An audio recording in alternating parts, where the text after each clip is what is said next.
Chapter 866. Gu Fei and Shi Xiaotian didn't spend too much time in the old city. In the mercenary channel, everyone hoped that Gu Fei could give them a live broadcast. Unfortunately, Gu Fei still wasn't used to the game's chat system, and rarely used it unless it was absolutely necessary. Faced with Brother Yu and the others' shouts of "What's the situation?" Gu Fei simply said, "Come back and talk."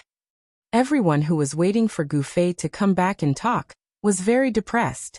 While they were depressed, they continued their intensive training of snatching goods. It wasn't until Gu Fei and Shi Xiaotian came back and opened the door that everyone immediately stopped and surrounded them. "Nothing much. I just found someone to make a reporter's ID," said Gu Fei. Reporter's ID? Everyone was confused. Although they were all experts, the reporter's ID for online reporters in the parallel world was unprecedented in the history of online games. This belonged to another reporter's circle, so very few people knew about it. Why else would the players who were interviewed not want to see the reporter's ID? It was all because if the reporter didn't take the initiative, no one would think of it. As for the reporters, they weren't too used to this. Sometimes, as soon as the ID was reported, people would believe it. Then why bother to get the ID? Shi Xiaotian couldn't help but tell everyone about the reporter's ID. Brother Yu was extremely ashamed. "Is there such a thing? How could I not know? You made a fake ID? Can this kind of thing be fooled in the game? Won't you be exposed with an appraisal spell?" Sword Demon and Gu Fei also had the same question. "The next step is to solve this problem." Shi Xiaotian looked at Gu Fei. "They're not here right now." Gu Fei knew what she meant. She wanted to see Duo Mamuduo's reporter's ID. The others asked. "Duo Mamuduo. She wants to see the effect of appraising the reporter's ID," said Gu Fei. "You've already gotten a sample of the reporter's pass. How could you not know the results of the appraisal?" Brother Yu was puzzled. "I only inquired about some materials and sizes, but I have never seen the real thing," Shi Xiaotian said. "I also have Duo Mamuduo's offline contact information, but wouldn't it be too abrupt to suddenly ask them for their press credentials and make them suspicious?" Brother Yu said. "Even if they have doubts, they probably can't think of anything. But just in case, there was no need to be so proactive. Weren't they also doing follow-up reports on this incident? They will definitely come to interview us again. No matter who they interview, just inform Shi Xiaotian, and we can just mention it to him," Han Family Young Master said. "Sure." Shi Xiaotian nodded. Putting this matter aside for now, everyone continued to practice snatching goods. Now that everyone had gathered, everyone finally decided to try out the teleportation scroll and see its effects. The scroll was precious, but fortunately, it could last for a minute. This minute was enough to know how big the door would be and how many people could rush in the shortest amount of time. The trial was prepared to be fully enclosed and carried out in the house. One chance to use it was also given to Shi Xiaotian to let her use it to practice first. In the corner of the house, Shi Xiaotian took the scroll and made the coordinates. A group of people gathered around, and Shi Xiaotian then walked to the opposite corner. Everyone was very nervous. If this door had a limited number of people, and only one person could enter at a time, it would be a bit meaningless. "I'll use it," Shi Xiaotian said solemnly as if he was about to launch a rocket. "Use it." The scroll was used with a shake. Both places glowed at the same time. First, a teleportation array that was very similar to the one used to use the teleportation scroll appeared on the ground. Then, the pattern rose from the ground and instantly condensed into an oval light door. The door shone with a very deep light.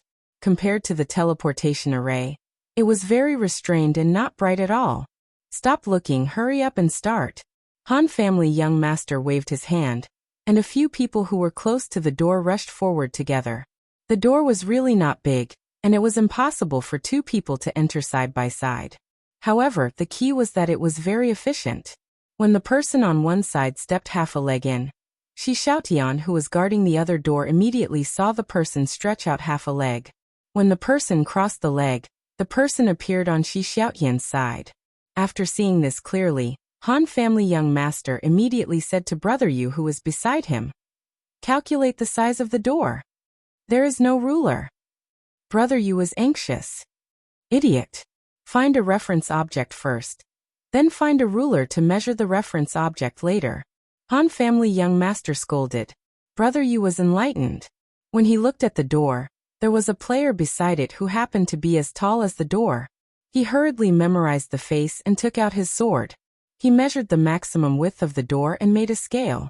Meanwhile, Han family young master shouted, "Stop drilling, try and see if two people can pass through at the same time." "It's too small," someone said. "One of you go through by lowering your body, the other jump from above." Han family young master shouted. Now he only wanted to know the settings of the door. At this moment, no one cared about being stepped over. Yin Zhongmu, who was closest to the door, immediately squatted down. Gu Fei, who was beside him, nodded, and Yin Zhongmu immediately lowered his body to pass through the door. Gu Fei stood up and jumped over his head. The two of them appeared perfectly beside Shi Xiaotian at the same time. "Try the other side," Han family young master shouted again. Someone hurriedly looked at the other side of the door, but he couldn't tell the difference. He stretched out his leg, and the door on Shi Xiaotian's side revealed its leg again. However, this time it was on the other side. "This is great. The efficiency is doubled." Yin Zhongmu was delighted. "What else do you want to try?" The others looked at Han family young master. "Try it with 3 people." Han family young master's requirements were getting higher and higher. However, this seemed to be a little more difficult. Who could guarantee that they wouldn't crash into each other when they flew like Gu Fei did? They weren't doing acrobatics. Unscathed in battle suddenly had an idea. He patted his shoulder and said, "Two of you come up." The others were stunned, but they immediately understood what he meant. In the game, a level 40 warrior's strength was higher than that of a normal person's. It wasn't a problem for him to carry 2 people at the same time. Thus, one person climbed onto Unscathed in Battle's back, and another person climbed onto his back. Unscathed in Battle's equipment was good, and it increased his strength by quite a bit. The two of them felt relaxed, so they shouted, "One more, try 4." The person beside them didn't stand on ceremony.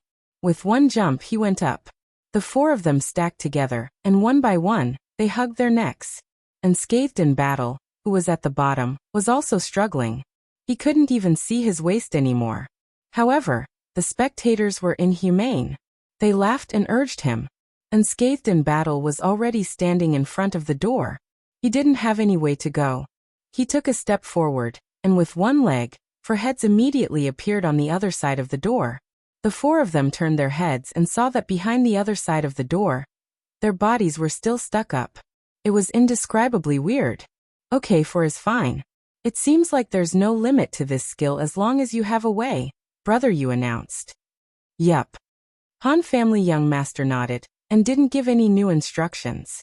1 minute passed quickly, and the 2 doors disappeared on time. "Make a door frame by imitating its size. We'll take our time to study it," Han family young master said.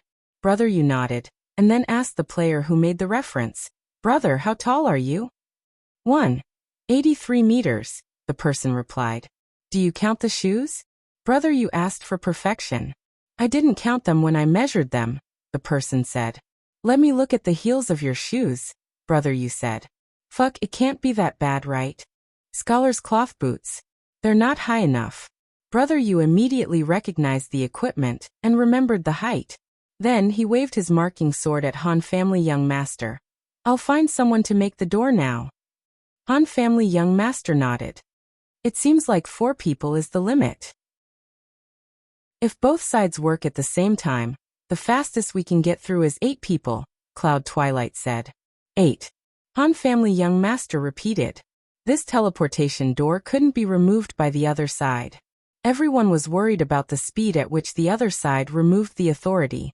If it was as fast as Sword Demon, then even 8 people wouldn't be able to enter. The people who entered, in order to extend their time in the room, had to immediately disband the team after entering. After disbanding the team, no one else could enter. However, if they took the risk to enter more people, and the other side removed the authority, then under this team mode, the entire team would be wiped out. In the end, there wouldn't even be 8 people. You'll be the team leader at that time. You know the key, right? Han family young master looked at Shi Xiaotian. I know, I'll try my best to fight for it, Shi Xiaotian said. And the authority to manage the room can't be shared with more than one person. Ingqi's new warehouse is 100% in the hands of their boss, Matchless Genius. No matter what method we use, as long as we can distract him, even if it's just for a few seconds, we might be able to get 8 more people in, Han family young master said. I'll act according to the situation, Shi Xiaotian said. The young master of the Han family nodded, and the others came to a sudden realization. It was no wonder that the young master of the Han family hadn't taken it too seriously when the sword ghost had removed his authority so quickly that no one had been able to enter. In reality, he had to find an opportunity to use the scroll. If he had shaken the scroll right under someone's nose, the other party's reaction would have been so fast that they wouldn't even have had time to teleport. It seemed like it wouldn't be a problem to teleport 8 people in. 8 people, they should be able to move quite a bit, right? Everyone thought to themselves. Everyone continue practicing. When Brother Yu comes back with the door, we'll practice the teleportation. Han family young master said as he sent a message to Brother Yu. Make a few more. Understood. There were all kinds of craftsmen in the game. Although these circles weren't difficult, they could only be made by hand. The asking price for such things was usually very high, but it was very overpowered. What was lacking now was money. Brother Yu brought back 5 circles not long after he went. Everyone took a look, and it was indeed the same size as the previous teleportation door. Even the arcs looked the same. Everyone exclaimed. Stop talking nonsense, practice. Brother Yu passed the circles to everyone. Everyone in the room tidied up and fixed the 5 circles in the middle. They started practicing how to quickly and effectively pass 4 people. I think we can confirm the number of people now. Under these circumstances, it's already not bad to get 16 people in. Any more and it won't end well. Let's choose 16. Han family young master said. Chapter 867. There weren't any strict requirements for the candidates. Everyone was just going to move the goods. Time was of the essence, and the weights were not important. No matter how slow Peerless Genius was, it wouldn't take too long for him to clear 16 people. Therefore, it was impossible for everyone to fill their bags with enough weights, so the faster they moved, the better. Apart from that, they also needed to have a good eye and pick up good equipment. Even though the equipment in the warehouse wouldn't be ordinary blue and white equipment, there were always better ones. There wasn't much to worry about in this aspect. Even Yun Zhongmu's brothers had this kind of eyesight. This was common sense. In comparison, the expert among experts, Gu Fei had a lot of problems in this aspect. However, the Han family young master didn't have any intention of giving Gu Fei extra lessons. Gu Fei had to go this time, but his mission was different. When the teleportation was complete, other than Matchless Genius removing his authority, if there were any players from the Eagle group present, they would definitely use battle tactics to obstruct him. While Gu Fei was casually picking up things, dealing with these people was his important mission. But this way, I'll probably be kicked out by Matchless Genius very quickly. Gu Fei said. That's also good. We have to specifically pick out one person from the list. This way we can waste a bit of his time. You don't have to worry that you're worthless.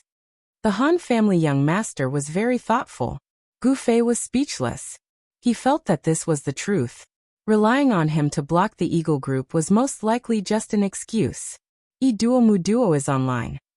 Gu Fei suddenly noticed the system notification. Things were progressing step by step. Yep, he's online. Brother Yu also nodded. He also had a friend on his side, but he didn't know when he added him. They'll definitely find them. The Han family young master was confident. Does anyone here have a friend? He added us. Yutian Shunming and the others all expressed their opinions. Even Yun Zhongmu, who didn't cooperate much with the interview, was added by Duo Mu Duo. At this time, Sword Demon spoke. Everyone looked over. He didn't add you? Han family young master asked. No, I've already found him. The Sword Demon smiled. Duo Mu Duo was really dedicated. As soon as he got online, he immediately went straight to the target he wanted to interview. Just make an appointment. Han family young master said. Sword Demon nodded and sent a message to Duo Mumu. Duo Mumuduo had always been afraid that the interviewee would refuse. Seeing that the other party had agreed, how could he be picky about the meeting place? Naturally, he flew over without saying a word. When they arrived at Very Defying Heaven's mansion, they saw that all of Very Defying Heaven's mansion's core experts were present. Even Yun Zhongmu was present.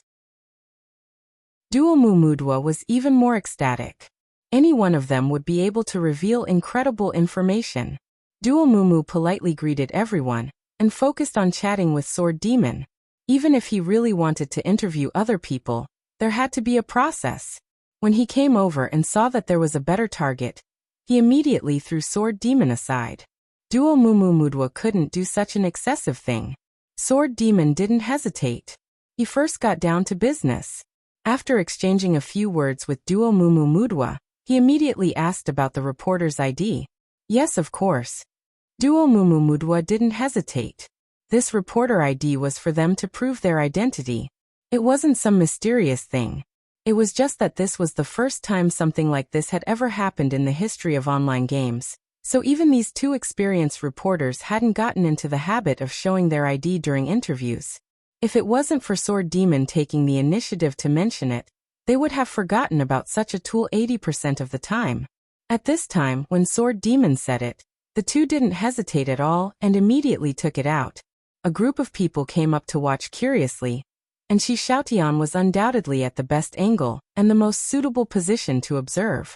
This reporter's ID was the same model as Gu Fei's wanted license, but the size was slightly different. Duo Mumu had already taken the initiative to show it to everyone. Inside was his organization, Fun Gaming Network. Then there was the reporter's name, gender, ID number, reporter's ID number, date of issuance, and so on. It really looked like a regular ID. The only funny part was the name. Duo Mumu's real name was first, and then there was his online reporter's pen name, Duo Mumu. Everyone didn't bat an eyelid. They pretended to be curious and asked all sorts of questions. In reality, they just wanted to give Shi Xiaotian more time to observe. Brother, you actually didn't know about the reporter's ID. He felt like he had lost an adult. At this time, he was taking notes at the side. He almost directly snatched the reporter's ID. Hey, this is fun. Can I play with it? Yutian Shenming talked nonsense. I'm afraid that's not possible. This is the same as the guild badge. It can't be traded. Duo Mumu said. Then how do we get this thing? Han family young master took the opportunity to ask. Freedom of the press. Nowadays, more and more people are paying attention to things that happen in the virtual world. Us online reporters aren't any different from those sports reporters or entertainment reporters. Don't think that this ID is a virtual item. It was issued by the General Administration of Press and Publication. Of course, we can only use this in the game. We also have official documents. Duo Mumu said. When everyone heard this, they understood why this ID looked so formal. It wasn't something that the game company had control over. It was probably something that was forced to be designed. However, they weren't really interested in this. They were just looking for a topic to waste some time. However, now that they heard that this ID was really formal, they couldn't help but feel a bit more suspicious. Shi Xiaotian didn't say anything. They didn't know if she had seen enough, so they continued to talk. With just this one ID, a bunch of people surrounded him and asked all sorts of questions. At first, it could be said that they were curious, but if they continued, it would seem that they didn't know the world. The normal things that could be asked were all asked. The questions gradually became childish and young. Everyone was in pain when they finally saw Shi Xiaotian nod her head slightly, clearly indicating that they had enough. Everyone finally let out a sigh of relief and dispersed. In the end, Duo Mumu and Mudwa were at a loss. They had been patiently chatting with everyone about this ID mainly because these people could be said to be news figures in the game. Duo Mumu wanted to work hard to establish a friendly relationship with them. Just as he felt that they were getting along well, a bunch of people suddenly became cold and uninterested. Did he say something wrong? Sword Demon saw that everyone was retreating so irresponsibly, causing the two reporters to be so stunned. He hurriedly said, "Why are you two looking for me?" Duo Mumu came back to his senses. While collecting his ID, he began the official interview. Next, Duo Mumudwa was left to the sword ghost to deal with. At this time, the others had something on their minds. After looking at the reporter's ID, they did not pay much attention to Duo Mumudwa. The more questions there were, the more annoyed everyone became. They wished they could just beat him up with their clubs. Unfortunately, the kind and honest sword ghost was really there to answer their questions. How is it? In a corner of the room, Gu Fei asked Shi Xiaotian. The Han family young master was also very concerned about this key to success or failure. What do you mean, how is it? Shi Xiaotian asked. Can you make it? Gu Fei asked. Aren't you going with me? Shi Xiaotian asked in reply. Making a fake is of course very simple. Now I'm thinking about how to deal with the appraisal. I insisted on looking at Duo Mumu's ID. In fact, what I really want to see is not the ID, but what will be shown after the appraisal.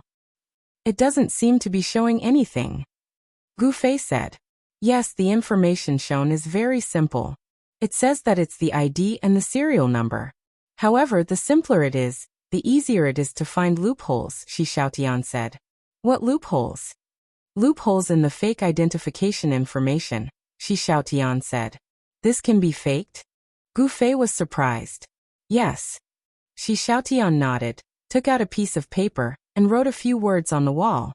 Then he showed it to Gu Fei. You appraise it. Gu Fei appraised it and read the content. A piece of paper with ID G28900780112646, written on it. Do you understand?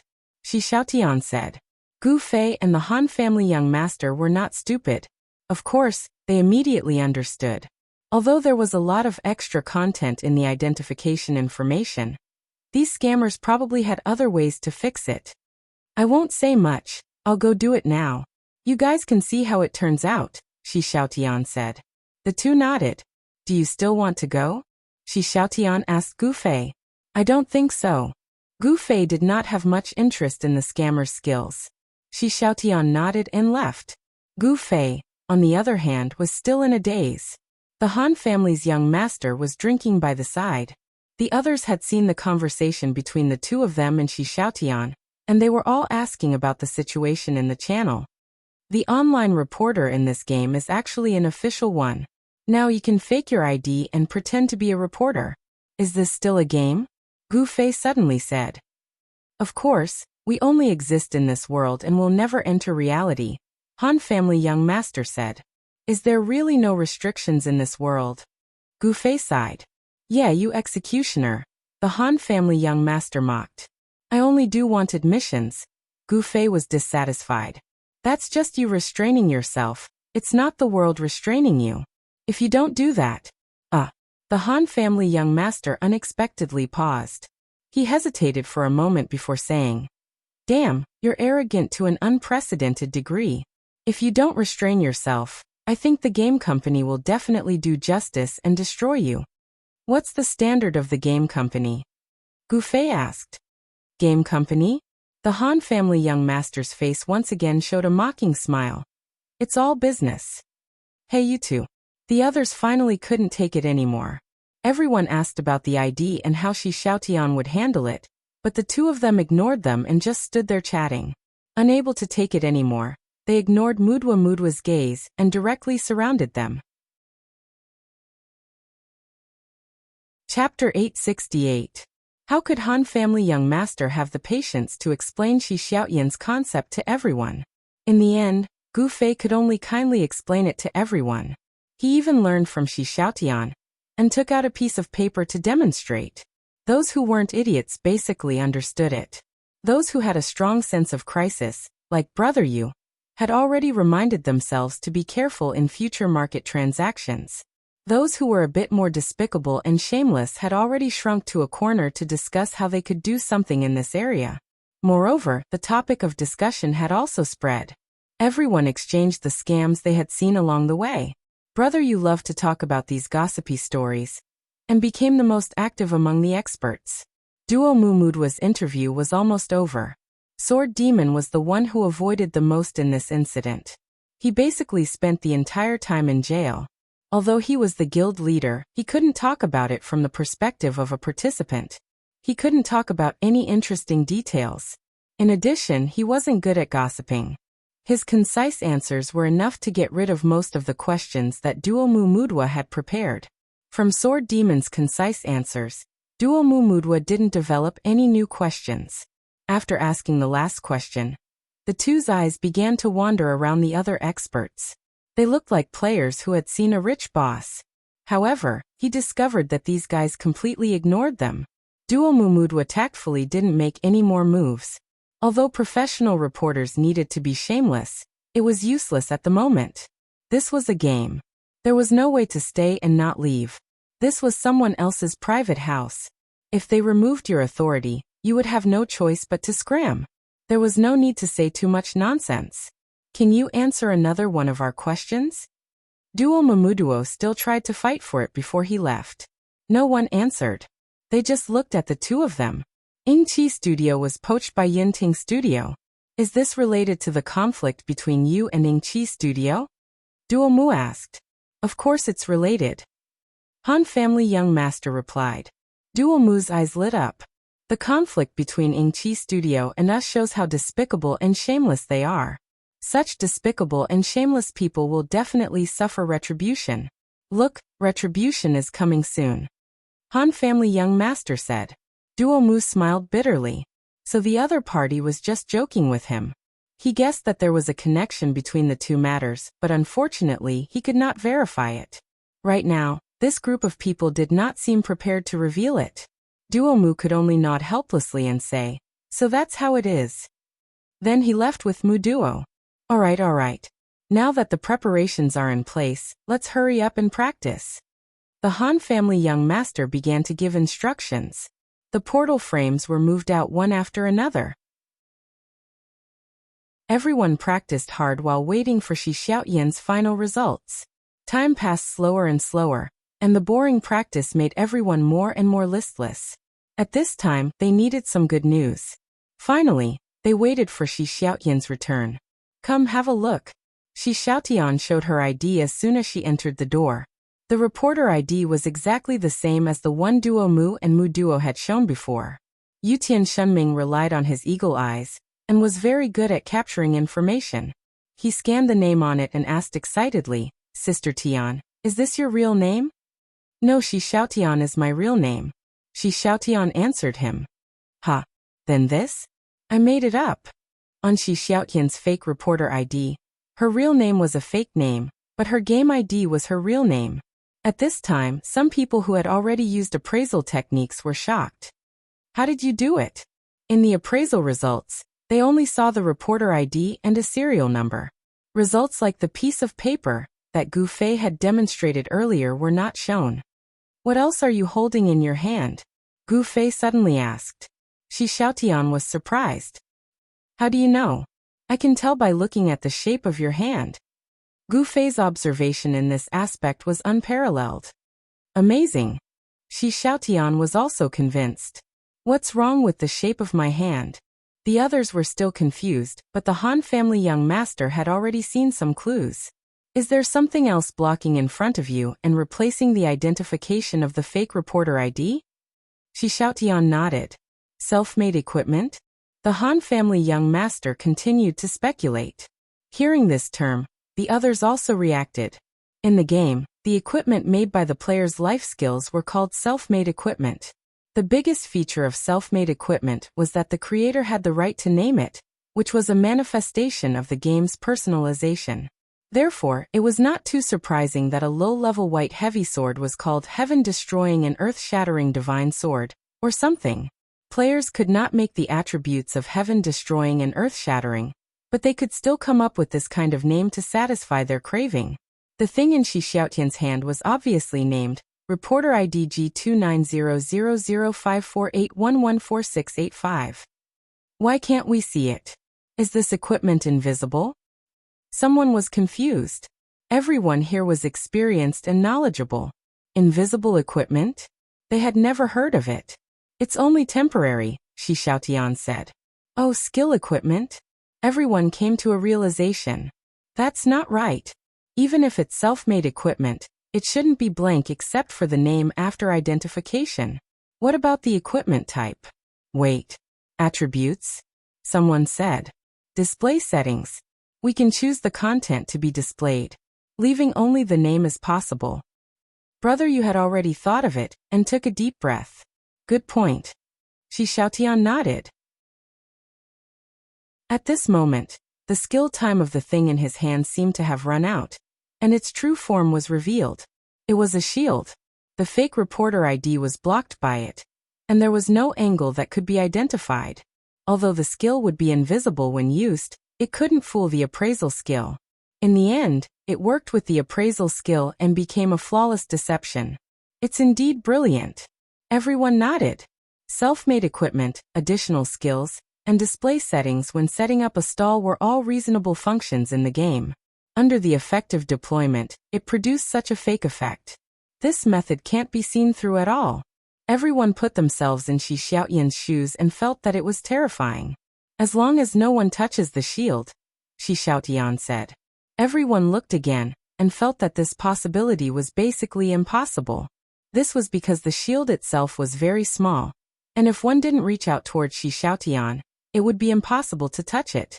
Obviously, no one would do such a thing because the reporter ID couldn't be traded. It would be fine to just hold it in one's hand and show it to others.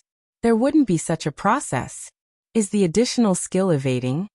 Brother, you like to confirm. Yes, you know about it? Of course, it lasts for 15 seconds and has a cooldown of 3.5 minutes. Even if the skill comes into contact with it, it won't be immediately interrupted like a thief's stealth or vanish skill. If it's attached to a weapon, it's seen as a godly skill by many. But up until now, the attributes of the weapons that have this skill have been too mediocre. So although there are godly skills, there aren't any godly weapons. You have this skill enchantment scroll, but it's actually attached to a shield. What a pity. Brother, you said as he shook his head. The others also sighed. Who said it's an enchantment skill? Self-made equipment will often come with additional skills. Don't you know that? Shi Xiaotian said. Ah, is that so? Of course everyone knew, but when Shi Xiaotian went out and brought back such an item, everyone thought that she went out to custom make it. Naturally, they thought that she attached the evading enchantment scroll that many people dreamed of to a shield. After all this time, this shield was a ready-made item? But this was still something to be angry about. Sometimes the system would make such a mistake, placing godly skills in places where they were useless or had limited value. It made people want to die. The preparations on my side are basically complete. We can contact the other party at any time. How are your preparations? Shi Xiaotian asked. It's about time. Through the portal, at least 8 people can enter at one time. There's no problem with speed. Right now, we just hope that you can find an opportunity to buy some time, so that 8 more people can enter. Han Family Young Master said. How much time do you need? 3 seconds. Han Family Young Master said. 3 seconds was obviously a very short amount of time, but to remove the authority, this process could be completed in 1 second. Comparing the two, 3 seconds was a very long time. If they waited for these 3 seconds, it was very likely that the other party would remove the authority and kick them out as a team. I'll find an opportunity, Shi Xiaotian said. Do we need to start now? Han Family Young Master looked at everyone. We've long since prepared, everyone said. What about the target? You haven't told me yet, Shi Xiaotian said.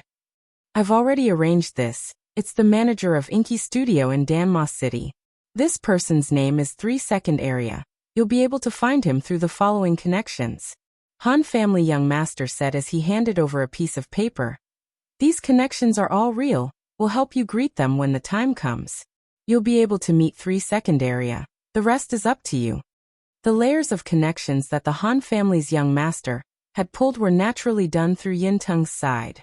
A large number of Yingqi's people had arrived at Yinteng, but they still maintained their relationships with the players who stayed behind in Yingqi. This 3-second zone was one of the people who didn't choose to jump ship during the recruitment storm. Young Master Han didn't choose him randomly either. He learned about the situation of the remaining workers in Yingqi through the nitrite radicals. With Inky's structure, There weren't many managers who could directly contact the boss, unparalleled genius. In the process, they had to go through the director, and there was only one director left, Wu Yi. There were also some managers under Wu Yi who stayed behind, but Han family young master didn't choose Wu Yi's subordinates, nor did he choose a manager who could directly contact unparalleled genius. He chose 3-second area. Through 3-second area's network, he could also contact unparalleled genius. Compared to Wu Yi's subordinates, contacting unparalleled genius's manager was a lot more complicated, but it was more logical. Han family young master wasn't in a hurry, he needed a foolproof plan. Chapter 869. Shi Xiaotian carefully looked at the interpersonal relationship in the 3-second zone that the Han family young master provided her, and asked a few more questions. These were all things that the Han family young master had learned long ago. Intelligent people were always more relaxed when conversing. In just a few words, the questions and answers were all straight to the point, without a single word of nonsense. After understanding the situation, Shi Xiaotian was also impressed. This 3-second zone is indeed the best choice. This is the teleportation scroll for Danma City. The Han family young master handed a scroll to Shi Xiaotian. Teleport there directly.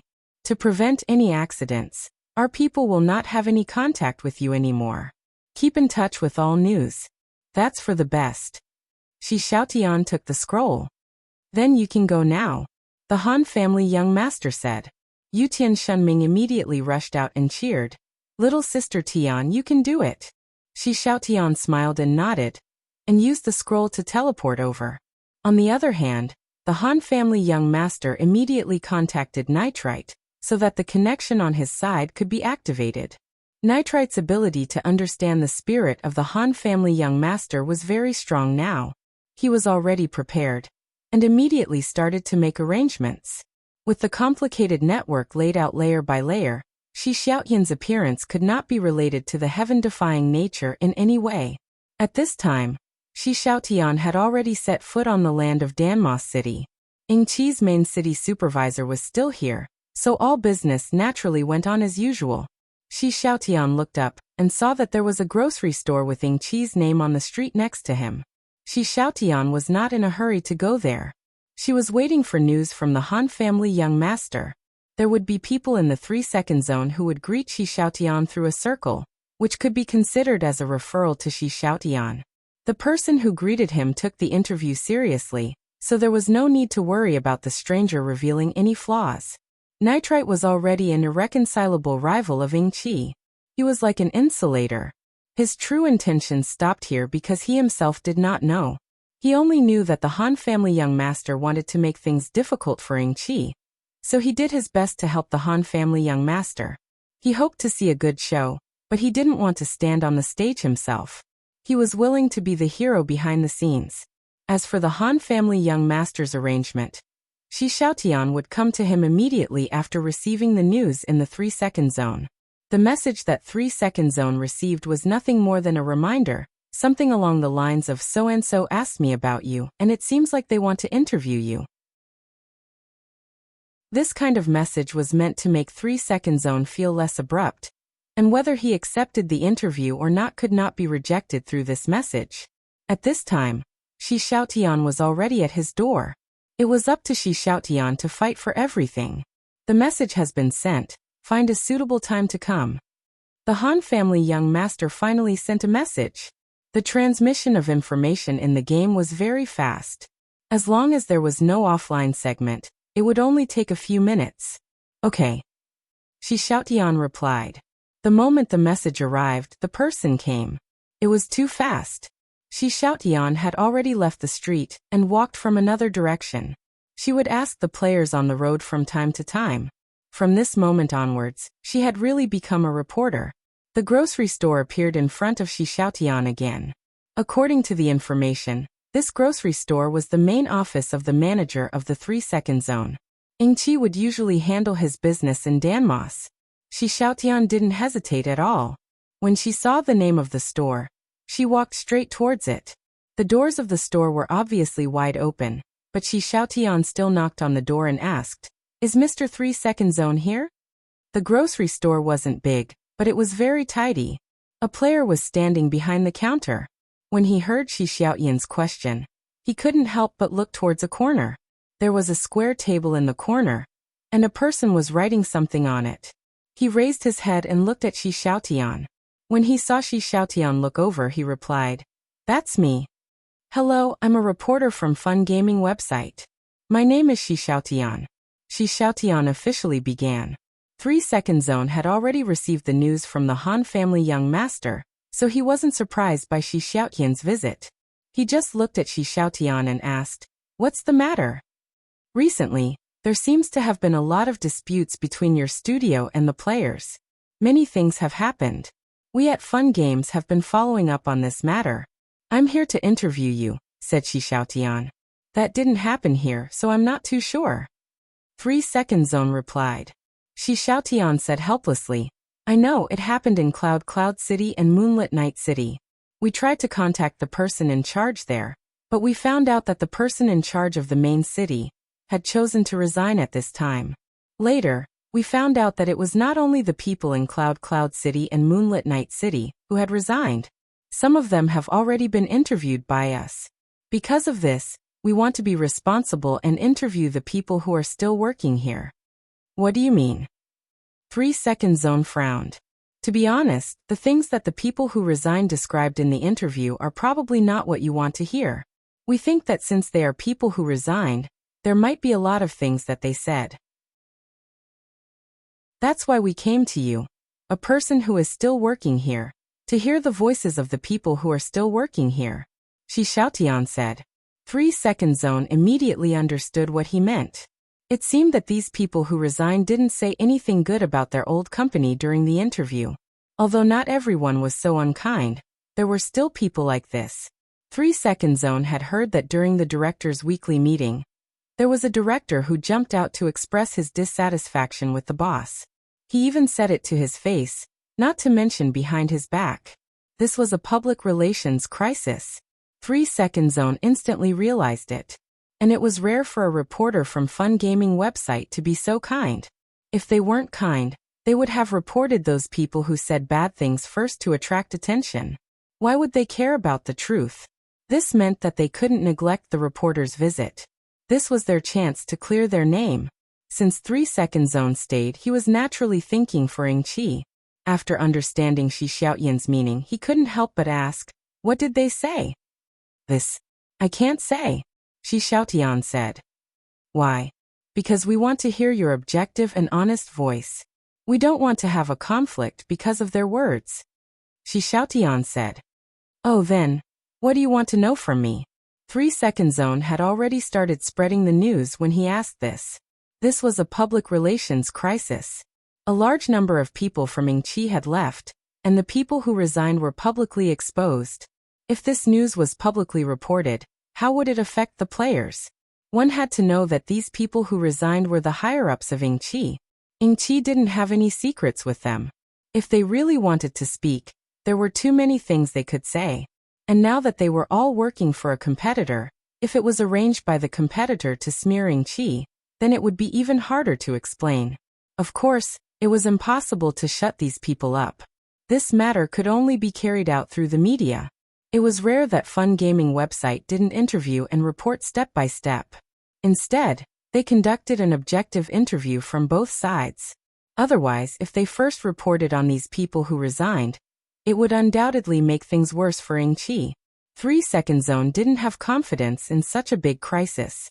At the same time, he felt that he didn't have the right to handle it. He could only think of a way to contact his superiors. His director had already resigned after this incident, and from the departing director, he already knew that 5 Nights was the only director left in the entire studio. Furthermore, he also heard from the people in charge of the other main cities that 5 Nights was temporarily the chief supervisor of all the main cities. The handover in each city was in progress, and the 3-Second Zone just hadn't had its turn yet. Through these connections, it wasn't hard for 3-Second Zone to contact 5 Nights. He opened his friend list and sent out the message. Not long after, he received a notification from the system that 5 Nights had added him as a friend. He immediately sent a message. What's going on? 3-second zone hurriedly explained. Five Nights was furious. He had always felt like he was abandoned on a big boat. And now, not only did they abandon him, they even wanted to sink his boat. It was as if they weren't giving him a way out. Shameless. Despicable. Five Nights was furious. What do we do now? 3-second zone asked. Is he still with you? Five Nights asked. Yes. You deal with him first. I have to contact the boss. Five Nights said. This was a big matter. How could he dare to make a decision? Right now, unparalleled genius wasn't online. He could only go offline to contact him. He was still calculating. That resigned supervisor was so annoying in Five Nights' eyes. He threw down a something urgent, I'll be back in a bit, and ran away. 3-second zone started to stall for time with Shi Xiaotian. He said he wanted to treat Shi Xiaotian to a meal. Everyone chatted while eating. Shi Xiaotian declined. 3-second zone was so insistent. Shi Xiaotian had no choice but to agree. After leaving the door, 3-second zone immediately brought Shi Xiaotian to the restaurant that was the furthest from their grocery store. On the way, when Shi Xiaotian asked some small questions, 3-second zone would only answer after careful consideration. He especially liked to use words like, I personally think. Shi Xiaotian knew that 3-second zone was pretending. Wasn't she the same? She could already tell that 3-second zone was stalling for time. He was avoiding the important and dwelling on the trivial. He must have already contacted someone with more authority. And right now, there were only two people who had more authority than the person in charge of Ying Qi. The operation went very smoothly. Ying Qi's current situation forced their boss to stand on the front line. Chapter 870. Five Nights quickly went offline and contacted his boss, Unparalleled Wonder. Unparalleled Wonder took the news very seriously. Studios like HG naturally valued their reputation and image in the eyes of the players. This was also the main competition between large studios. If their image was ruined, it would be extremely detrimental to the long-term development of the studio. HG was most worried about the players having a bad impression of them after messing around with the 10 Guilds Alliance. Fortunately, the 10 Guilds Alliance was not successful in manipulating the public opinion. HG got some professional gunmen and quickly gained the upper hand. However, the current situation was different. This was leaked by someone who had left Eagle. It didn't matter if it was true or not. It would be easy for the players to believe it. Moreover, this wasn't just a rumor on the forums, but an official report from a professional gaming media. The weight of this news was not to be underestimated. Is the situation reliable? Unparalleled Wonder asked Five Nights on the phone as he prepared to enter the game. The manager of Danma City is in contact with the other party. It sounds like it's true, Five Nights replied. Let's go take a look first. Unparalleled Wonder hung up the phone and entered the game. Five Nights did the same, and he had already prepared a teleportation scroll. After waiting for the boss, the two of them immediately teleported to Danma City. 3-second zone was relieved that the two of them arrived so quickly. However, he could not take back his promise to treat them to a meal, but at least he did not have to go to the other side of the city. 3-second zone estimated a restaurant that was about the same distance between them. After informing the other party, he changed his route and brought Shi Xiaotian over. The restaurant food in the game was still mainly meat with various fruits. There was no possibility of Chinese food appearing for the time being. It was said that the alchemists were constantly working on it. The players were at a loss. How did the alchemists get involved in the cooking system? This was too confusing. 3-second zone, and Shi Xiaotian arrived first. After asking for Shi Xiaotian's opinion, he asked for a fruit platter and recommended their Danma City's special barbecue. The so-called special barbecue was nothing more than the monsters in Danma City.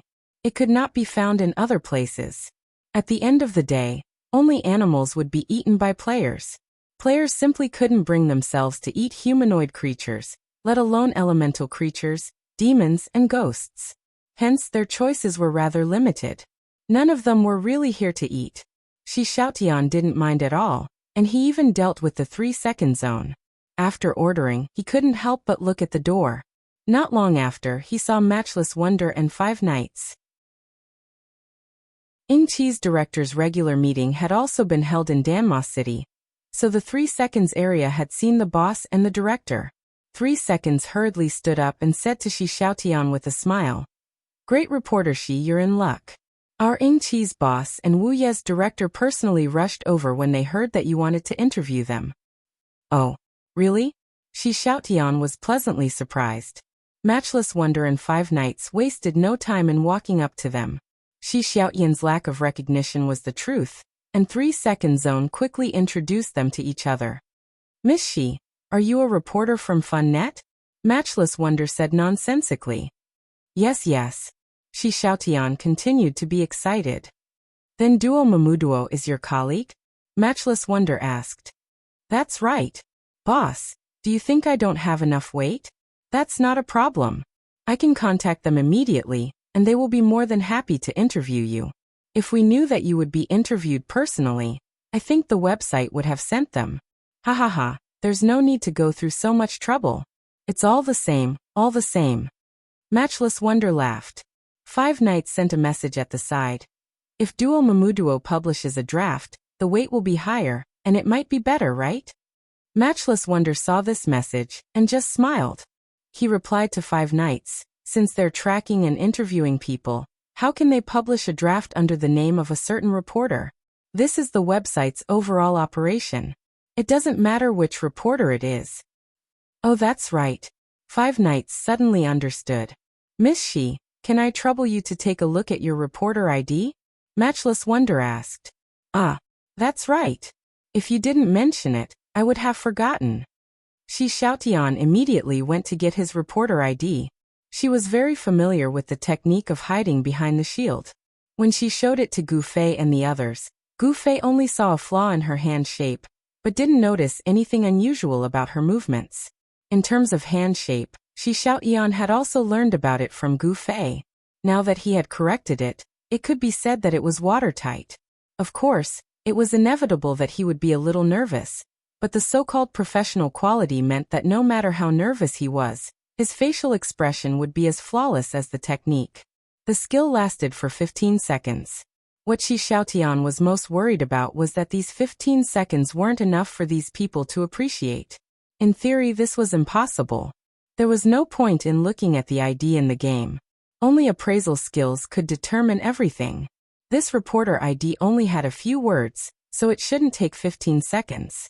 It was possible that these people had never seen a reporter ID before, so they were curious about the content and kept looking at it. Shi Xiaotian was silently counting down in her heart. She had decided to put away the shield before 15 seconds. She believed that this was enough time for these people to appraise the content of the reporter ID. After that, they could look at the content of the reporter ID as much as they wanted. In the end, such a dangerous situation did not occur. The fact that this was the result of the appraisal proved that the document was genuine. As for the content on the document, it could be easily scanned. Matchless Hero was not in the mood to waste his curiosity on this. After confirming the authenticity of the document, he nodded and Shi Xiaotian put it away. 5 Knights and 3 Second Zone naturally wouldn't say anything. Their boss had already nodded. Many players don't know about this, and we don't have the habit of showing it to others. The boss really isn't an ordinary person, Shi Xiaotian said as she put away the shield and reporter ID. Hehe, I have some reporter friends, so I know that this ID exists in the game, Matchless Wonder said. These words caused Shi Xiaotian's heart to skip a beat. The information from the Han family young master said that Ingqi's studio didn't interact much with in-game reporters, but Matchless Wonder had personally said that he had reporter friends. It seemed like there was an oversight. She didn't know if this oversight would cause any trouble, but from the looks of it, Matchless Wonder trusted her completely. At this time, the 2 dishes that 3 Second Zone ordered were served. Matchless Wonder glanced at them and said, "The food in the game isn't that great, Miss Shi, you should just put up with it. If the conditions allow, I can treat Miss Shi to a feast. Where are you from, Miss Shi?" Their conversation slowly began to flow. Shi Xiaotian's preparations for the day weren't for nothing. She had already planned out how to lead to the topic she wanted.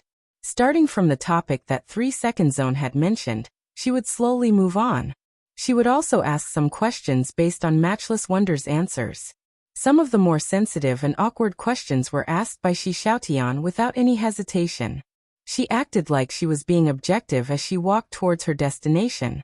Right now the outside world is saying that Yingqi will never be able to recover from this setback, but from your attitude, it doesn't seem like that's the case?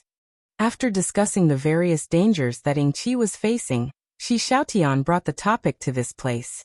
Of course, although the other side used unfair methods to cause us to lose a large amount of talent, the foundation of Yingqi's studio is still there. There are tens of thousands of frontline workers. As long as they are here, our resources will continue to be replenished. Moreover, the loss of talent and the 10 guild alliances actions didn't affect our resources at all. If any player has any needs, they can contact us, and we will definitely give them a satisfactory answer. Tell me, how can our studio be affected? I heard that a large number of the higher-ups left Yingqi's stable customers. Shi Xiaotian said. Nonsense.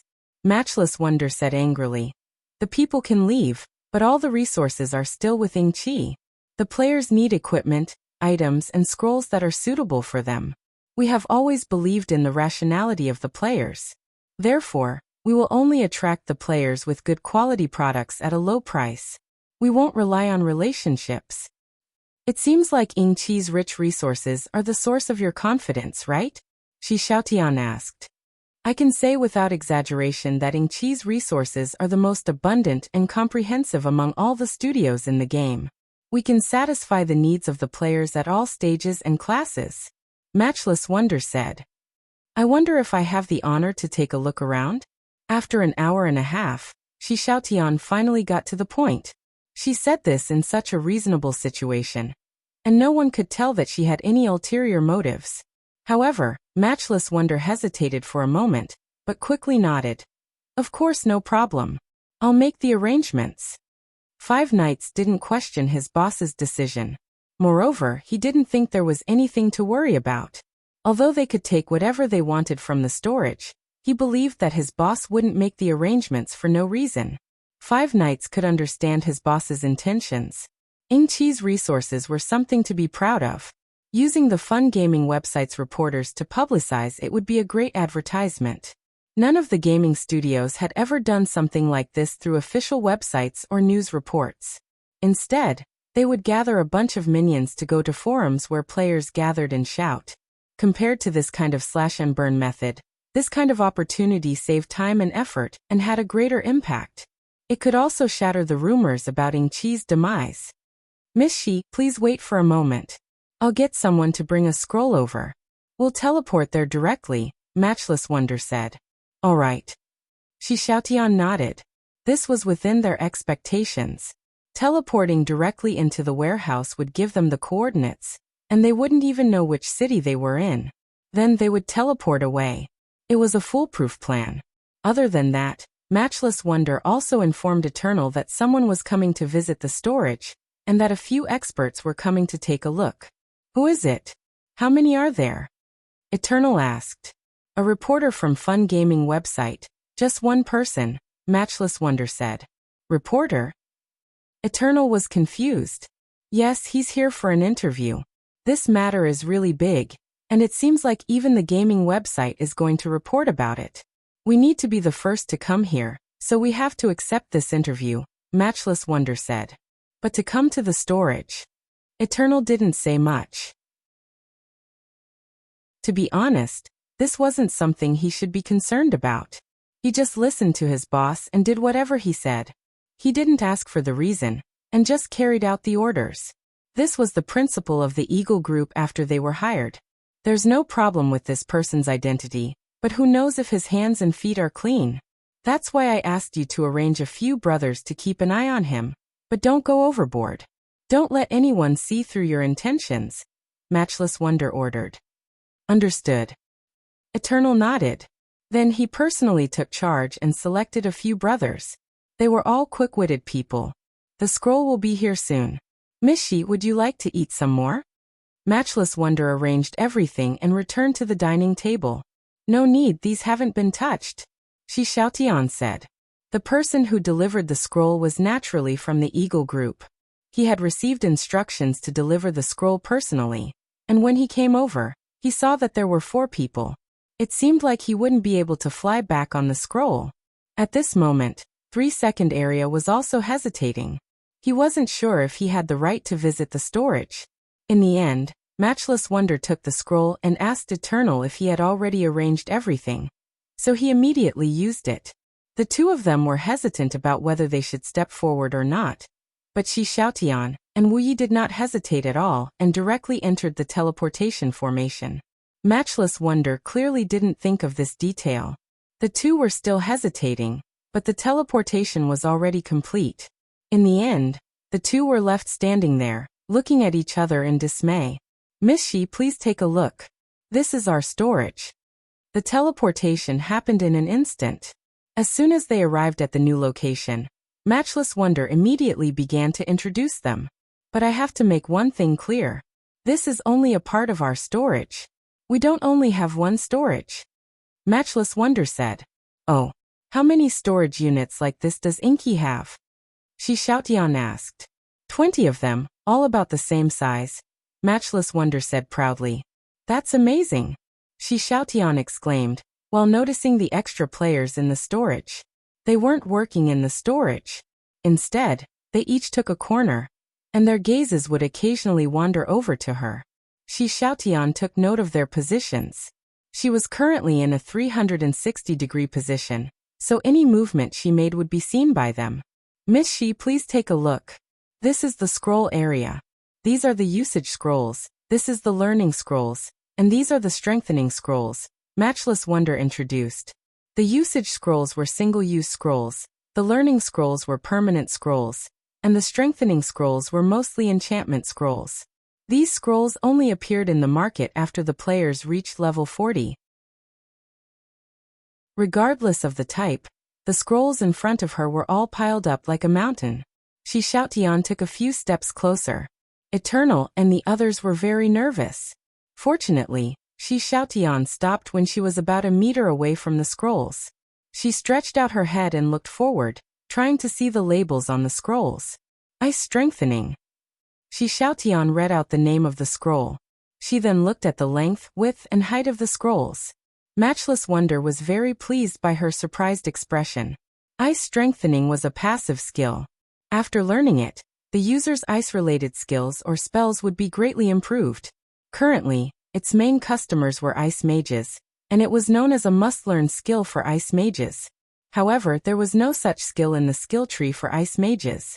It was a skill that could only be learned through abnormal means. Hence, the price of the scroll was very high, and the demand for it exceeded the price. Many new mages in the game knew that they had to save up from a young age, so that they would have a must-buy skill scroll when they became an ice mage at level 40. Since there were ice strengthening scrolls, there were naturally lightning strengthening scrolls as well. Shi Xiaotian shifted his gaze to the side, and saw the lightning strengthening scrolls. The number of lightning strengthening scrolls piled up was even more exaggerated than the number of ice strengthening scrolls. Matchless Wonder helplessly explained, currently, the number of lightning mages and ice mages in the game is disproportionate, so the price of lightning scrolls is relatively low. These scrolls aren't easy to find in the market, Shi Xiaotian said. Matchless Wonder smiled and didn't answer this question. Shi Xiaotian didn't need to ask to know that this was Ying Qi's marketing tactic. They purposely controlled the number of scrolls in circulation, so that the price of the scrolls wouldn't drop. This kind of behavior was probably carried out by all the studios. Although the demand for lightning scrolls was low, Ying Qi was still hoarding them. It was obvious that he had his sights set on the future. Perhaps in the next patch of the game, lightning mages would become gods and lead the way. Lightning enhancement was definitely a necessity. Originally, the number 1 mage in the game, Qianli, was an lightning mage when he was drunk. With such a powerful character, it was enough to cause a trend. But the problem was that Qianli's strength when he was drunk had nothing to do with whether he was an ice or lightning mage. Even if other players were lightning mages, they wouldn't be as strong. This made the studios that were hoarding lightning mages depressed for a while. Even if you're strong, don't be so ridiculously strong. Being too strong would weaken the power of the role model, making people understand that it wasn't a matter of class. After Matchless Wonder introduced the learning scrolls, there was a pile of strengthening scrolls. These scrolls weren't any less valuable than the learning scrolls, but Ying Qi's stock was just as abundant. As Shi Xiaotian walked down, he finally had an idea. He sent a message to Gu Fei and the others, "Get ready." Cries of heaven, "Get ready." Gu Fei hurriedly informed the others. Everyone's spirits were roused, and they stood up one after another. They came to an empty space and divided themselves into 2 groups, 8 on each side. The empty space on their left and right was the preset location for the portal. When Shi Xiaotian used the scroll, the portal would appear from here. Chapter 871. There were many items in Incha's warehouse, so they had to make the most of the space. Shi Xiaotian's teleportation point was where they entered the door, so there was a lot of space. After looking at the scrolls for a while, the space in front of them was used to its fullest. The items were piled up in rows, and there was only a 1-meter wide passage between the 2 rows. Shi Xiaotian continued walking and naturally entered the narrow passage. Matchless Ying no longer had any suspicions towards Shi Xiaotian, but Eternal still continued what he wanted to do. It was impossible to keep an eye on Shi Xiaotian from multiple directions here. Eternal winked, and allowed him to follow behind Peerless Genius with the marksman and kite. Matchless Ying continued to accept Shi Xiaotian's praises, while the 2 of them kept a close eye on Shi Xiaotian. As long as her hands didn't come into contact with the items on either side, it would be fine. There was also a pile of items at the end of the 1-meter passageway. It was right in front of Shi Xiaotian, so if she placed her hands in front of her, the person behind her would never be able to see what her hands were doing. Eternal stared at the end of the passage. His thoughts were, if Shi Xiaotian wanted to move the items, she wouldn't be able to move them from the top. If she moved them from the bottom, they would definitely shake, so he had to stop her. But on second thought, she had already gotten the items, so she might not be able to snatch them back.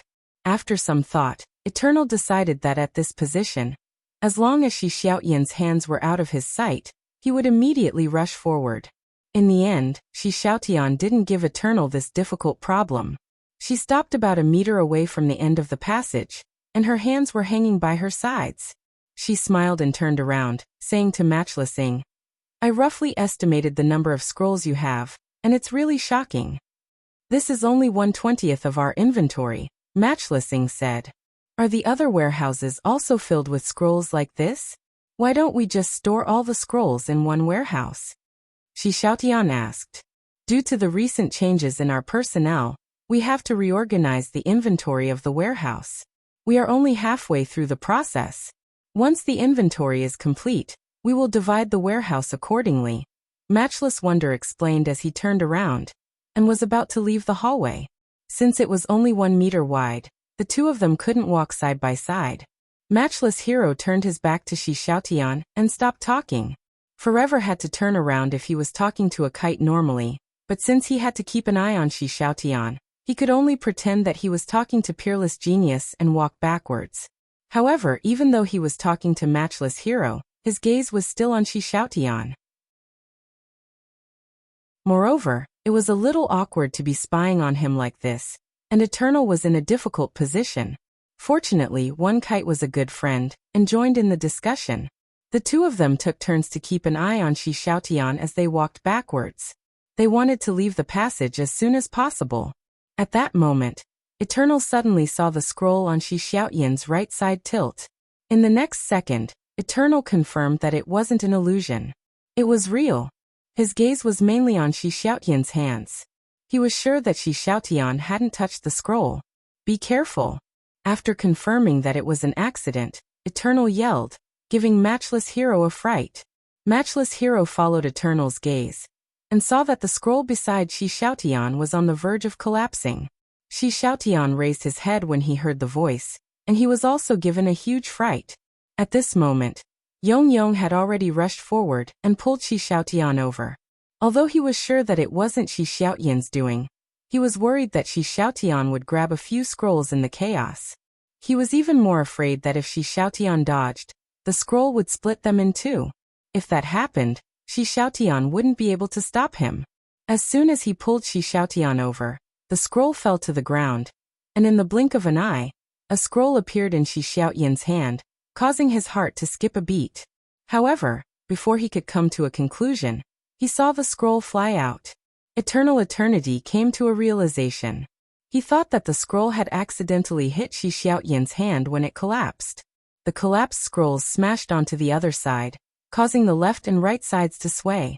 This caused a chain reaction, and the 1-meter-wide passage was instantly blocked by a mountain of scrolls. The four of them looked at each other. Miss Shi, you're in shock. Matchless Genius was the first to respond. I'm fine, thank you. Shi Xiaotian thanked Eternal. Eternal nodded and turned to his two brothers. Clean it up, make sure it's secure. The two players from the Eagle group nodded. One of them went to the next passage, while the other waited for the four of them to leave. Just as he was about to enter this passage, he heard the player who entered first shout, "Who are you?" Then there was no reply. Eternal quickly turned to look at the passage, but he could no longer see the player. The player had already sent a message in the mercenary channel. Qianli is drunk. Someone's in. Eternal didn't analyze what had happened, and instead shouted the situation to Matchless Genius. In a player's private residence, removing the permissions of others was the most effective method. The owner of the warehouse was the boss, Matchless Genius, and he was the only one who had this level of authority. Matchless Genius quickly entered the list of permissions to remove, and he was instantly dumbfounded. So many? What's going on? Hurry up and kick him. Eternal yelled at the boss as he rushed into the passage.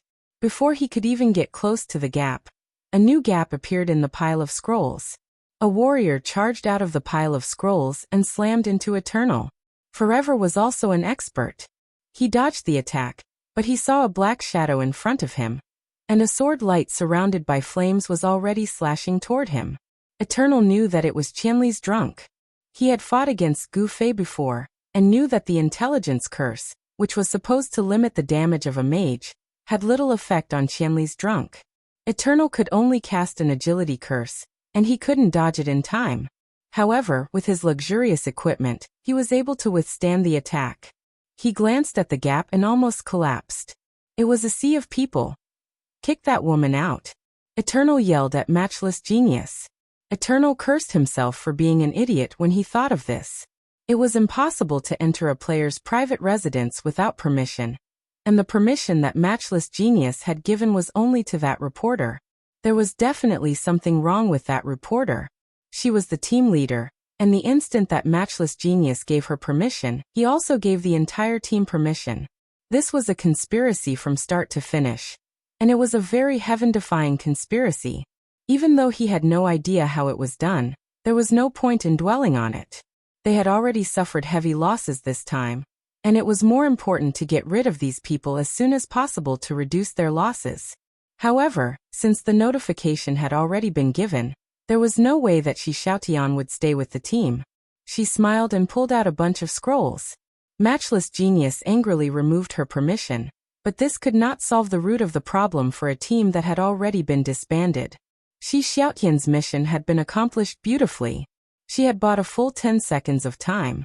The number of people who had come in wasn't 8, or 16, or even 24. There were 32 of them. This was far beyond their own expectations. 16 people was already their most optimistic estimate, but now it was a full double. Matchless Genius removed Shi Xiaotian's permission, but it did not solve the problem at all. Qianli's name was very eye-catching in the long list of names, and Matchless Genius did not hesitate to take action against him. Gu Fei was just about to land a second strike on Eternal, when his vision suddenly darkened. When it lit up again, he was already on a street.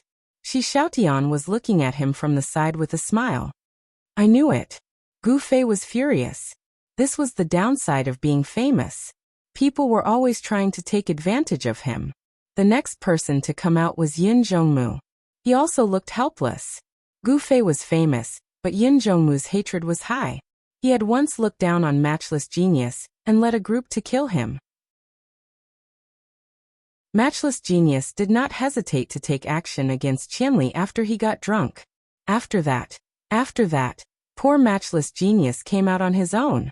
Hidden behind the collapsed pile of scrolls were 30 extremely heaven-defying elites. They quickly rushed out of this obstruction. No matter how good matchless genius's equipment was, he was instantly killed by this group of tigers and wolves. What made his heart bleed even more was that the scrolls did not seem to have been pushed away by them. Instead, they had been pocketed. Just like that, they had taken an exit. How big of a loss was that? Matchless genius, who had revived at the revival point, continued to kick people with all his might. His hands were shaking uncontrollably, and he was extremely angry. The veins on his face were about to burst. He received a system alert. Your heart is beating. Fuck. Matchless genius cursed without a care for his image. He was forced to go offline by the system. Fuck. The members of the Eagle Party, who were still struggling in the warehouse, cursed without a care for their image. There were only 5 of them, and their opponents included the 10 Guild Alliance's Madman and Drifting. They were no match for them. They could only try to stall for time so that their opponents would not be so focused on looting. Then matchless genius would clear them out as soon as possible. Who would have thought that matchless genius would choose to go offline? What was he trying to do? After forever escaped from Gu Fei's sword, he continued to harass the enemy like a guerrilla. Under his command, the other 4 brothers were still alive. However, he soon realized that they were still alive because their opponents did not pay much attention to them. They were focused on looting, and did not care about their attacks. This was because they had a godlike priest among them. If you want to die, you'll have the chance. But right now we don't have time to play with you. We're all busy. Han family young master smiled and looked at Everlasting in disdain. Everlasting was furious, and he wanted to cast all his curses on Han family young master. He felt so powerless. It was too late to mobilize his men, and he could not beat his opponents. He could not even bother to harass them. The most effective method was that the caster was not around. Focus fire on killing them. Everlasting yelled. Focus fire on healing them. Han family young master was not in a hurry. Their opponents were all elites. If they focus fire, they might be able to kill one of them. However, he was not the only priest on their side. Although there was a chance that they would disappear before they could heal, that was only true for normal clerics. Mr. Han was an expert in controlling the rhythm and making use of the time difference. No matter how well they coordinated with each other, it was impossible for their attacks to land on the same person at the same time. As long as they could take advantage of this gap, their recovery would come into play. Han family young master was one of those who could do this. However, Everlasting found out that their attacks could not even kill a single thief. Then, a thief charged out from the enemy's formation like a gust of wind, wielding 2 blades in his hands. Currently, there were no assassins who wielded dual blades. Only berserkers were proficient in dual wielding. As for this dual blade assassin, Eternal had already heard of him. This was another old friend of his, Sword Spectre. Misty Ambush. Sword Demon was the only one who had such a powerful skill. Even if Gu Fei was arrogant, he only had equipment that surpassed his level. His attack skills were all very simple and common skills. Although most mages wouldn't have skills like Thunder Palm and Wall of Electricity, the system naturally wouldn't give out skills that surpassed their level. Another reason why it was so rare was that there were very few lightning mages. When Misty Ambush was used, even the elite members of the Eagle Party were caught off guard. 2 of them were hit by Sword Demon, but due to their magnificent equipment, they did not die instantly. Of course, the reason why Sword Demon had just been demoted by 2 levels was also because of this. However, with Sword Demon's serious attitude, even if he knew the power of Misty Ambush, he would not put all his hopes on this skill. His follow-up attacks came one after another. Everlasting did not have a priest with him this time. The 2 who were heavily injured by Misty Ambush did not have time to heal, and were instantly killed by Sword Demon. Everlasting did not have time to catch up and quickly cast a curse of agility on Sword Demon. Sword Demon did not dodge and continued to walk towards the remaining 3. Everlasting was startled. He had once called Sword Demon brother and knew him quite well. He looked at him and said, "As expected, you still can't accept doing that." Of course, forever referred to looting. Under the cover of the Han family's young master's powerful recovery, no one came to fight. Instead, they crazily looted Ing Chi's inventory. Only the sword ghost jumped out to fight without any provocation. Sword demon did not reply. He only maintained his battle state. He did not seem to have any intention of catching up with Everlasting. At this moment, the boss matchless hero calmly re-entered the game after taking a little sedative. However, when he saw the list of 30 people, he still felt a little depressed. But without saying a word, he had already started cleaning up. Han family young master had long noticed that matchless hero paused for a moment after he was killed. He did not have matchless hero as a friend, so he did not know that this guy was being forced. He only thought that this guy was an idiot. Now that someone was being forced out, he was the first to notice it.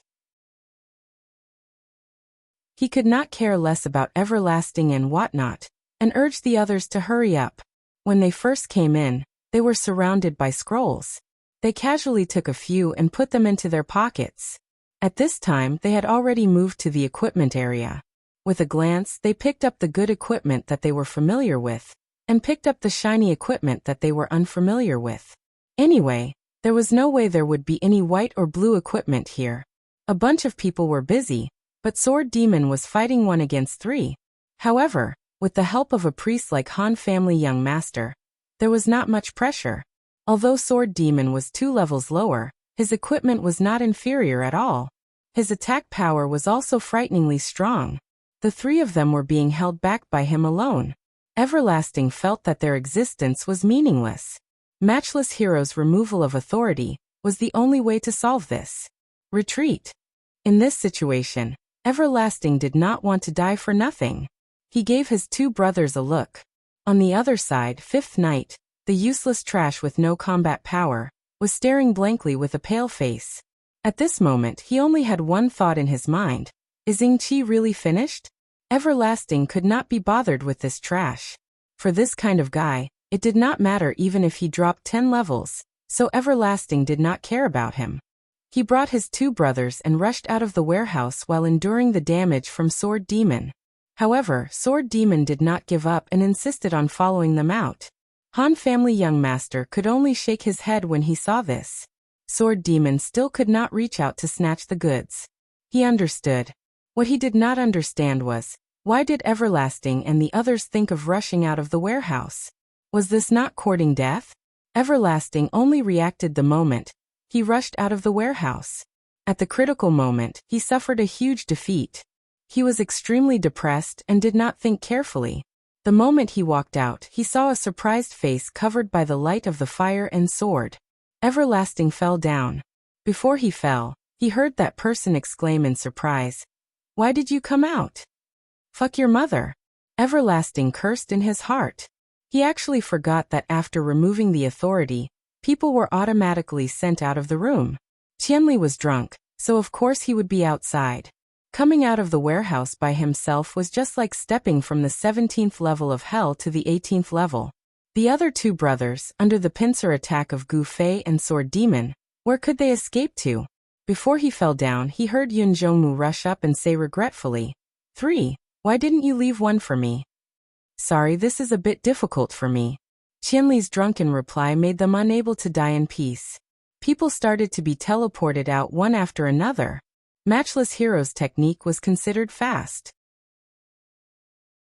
However, the 10 seconds that Shi Xiaotian cheated and Matchless Hero forced him to go offline. This operation was a complete victory. Everyone who was teleported out had a look of satisfaction on their faces.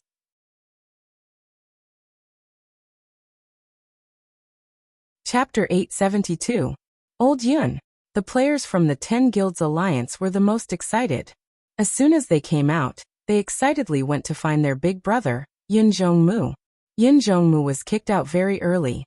He only had time to grab a few scrolls and put them in his pocket. He greeted his brothers and asked, "How was it?" Everyone patted the pockets on their waists and grinned from ear to ear.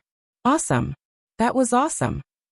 Zhu Xian, one of Yun Zhongmu's brothers, expressed his thoughts on behalf of everyone else. "Do a head count." Han family young master was also sent out at this time. He continued to maintain his abnormal calm, which was a stark contrast to Yin Zhongmu's group. Isn't this him?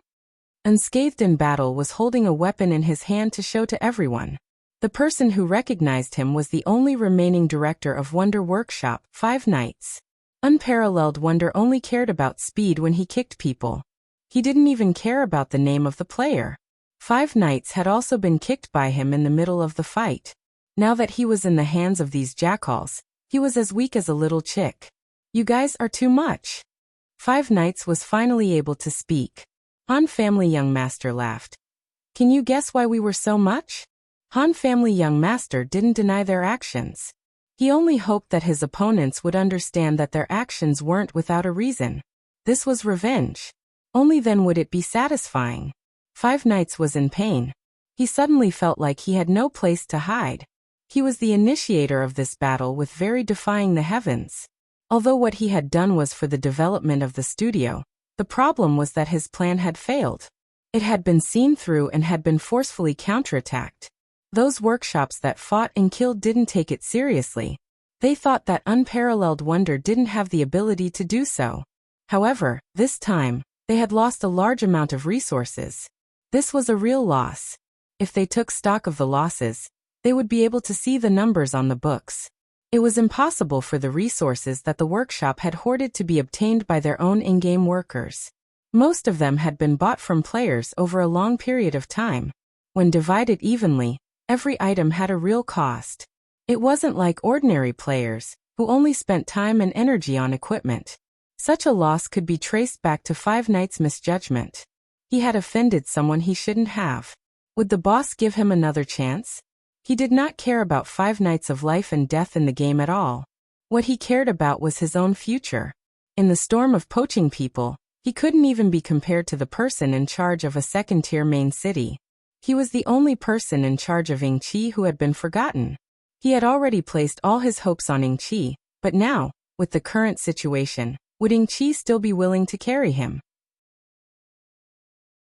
Why are you wasting words with him? Just kill him. Cloud Midnight said. For a character like him, it doesn't matter if we kill him or not. Just let him reflect on his mistakes here. The Han Family Young Master's tone was too gentle, so gentle that it made Wu Yi even more irritated. Look, this is from your Yingqi workshop. Immediately, someone took out a piece of equipment from his pocket and showed it off in front of 5 Knights, purposely trying to piss him off. I have it too, I have it too. There were many imitators, and everyone was fighting to show off. Scram. All of you scram. 5 Knights completely broke down. He lost control of his emotions and waved his fists randomly, trying to drive away these guys who were showing off around him. However, his chicken punching skills were not enough in front of these people. A tall and mighty warrior waved his hand and sent him flying to the corner of the wall. You're looking to die. Everyone cursed and prepared to trample on him. However, Gu Fei couldn't take it anymore. Forget it, let's just leave it like this. Since everyone's out, let's go. Brother, you had been counting the number of people. At this time, everyone had already been cleared out. Including Shi Xiaotian, there were a total of 33 people. He nodded and said, everyone's out. Let's go. Sword Demon spoke. His expression was completely different, as if he wasn't too enthusiastic about the matter in front of him. He was very much like a passerby. Which main city is this? Han Family Young Master looked up at the street. From the coordinates, it should be the main city of Madari in the northeast region. Brother, you had already checked his intelligence book. Their boss said that they have 20 warehouses like this. I don't know if it's true or not, Shi Xiaotian suddenly said. Everyone was slightly startled. Even with this warehouse, they weren't able to take away all the goods. If there were 20 warehouses like this, then the goods they took away wouldn't even be 1/20th of Yingqi's total storage. It might not even be 1/40th. This made them feel that the fruits of victory were too small. Their previous excitement was slightly diluted by this news. Everyone, you don't have to guess. As for the exact number, I can find someone to determine it. Han Family Young Master said. How? Everyone was at a loss. The 18 former directors of Yingqi's studio. Han Family Young Master said. It was obvious that he was going to use his connections with Yin Teng again. Although the 18 directors who went to Yunting couldn't take away the goods, they used to be in charge of the warehouses. They also had to do an inventory check with 5 knights. They were very clear on how many goods were in each warehouse. From this, the total amount of goods in Ing Chi's storage was basically known. It was obvious how much of their goods were. Why are you still thinking so much? Anyways, there's nothing bad in our hands. No matter how little it is, it's still meat. Ing Chi's fellows will feel heartache. Be more spirited. Yin Zhongmu roared at his brothers. These fellows were really too greedy. Once they saw that they didn't take enough, they became unhappy. Alright, let's go back to Cloud City. Han family young master gave out the teleportation scrolls. Some fellows were still reluctant to leave. They kept looking at the end of the street and mumbled, "Why isn't Ing Chi's boss back yet? I really want to see him again. And that forever. Ha ha ha ha." Amidst the high-spirited laughter, the teleportation circle activated. The 33 of them directly flew back to Cloud City, very overpowered's headquarters. Take out all the goods and check them. After arriving, Han family young master said. Hurry up. Yin Zhongmu added. Of course, it was only directed at his brothers. He knew that although his brothers had joined very overpowered, they might not necessarily follow the orders of very overpowered's people. Thus, he often followed orders and added reminders to avoid awkward situations. Yin Zhongmu's brothers were all straightforward people. None of them coveted the equipment that they had taken. Their original goal was to making Chi's people suffer. For example, 5 knights screaming and screaming after breaking down was actually the most satisfying thing for them. What they wanted and pursued was very clear. The other things were naturally worthless to them. They weren't greedy at all. They all emptied their pockets onto the ground. Of course, there were still some good-for-nothings. For example, Zhu Xian's gaze was currently very erratic, but he was clearly one of Yin Zhongmu's priority targets. He came over and gave him a slap on the head. You bastard, what are you up to? Hurry up. Damn you. Zhu Xian cursed as he emptied his pockets. Yin Zhongmu's people were the main force of this operation. They made up more than half of the 32 people. Next were the elite group and Drifting and his 2 brothers. Yutian Shunming and Unscathed in Battle were shamelessly dawdling. It was obvious that they were also planning something. However, when they saw Gu Fei standing behind Brother Yu with a serious expression, the 2 of them dawdled and finally came up to hand over the items. Their wretched expressions made everyone laugh. Finally, it was Drifting and his 2 brothers' turn. They didn't say anything and emptied their pockets without hesitation. Although Gu Fei was very suspicious that this shady guy would have some tricks up his sleeves, he really couldn't bring out any evidence. He told the Han family young master about this situation. In the end, the Han family young master's answer was, I agree with hiding something.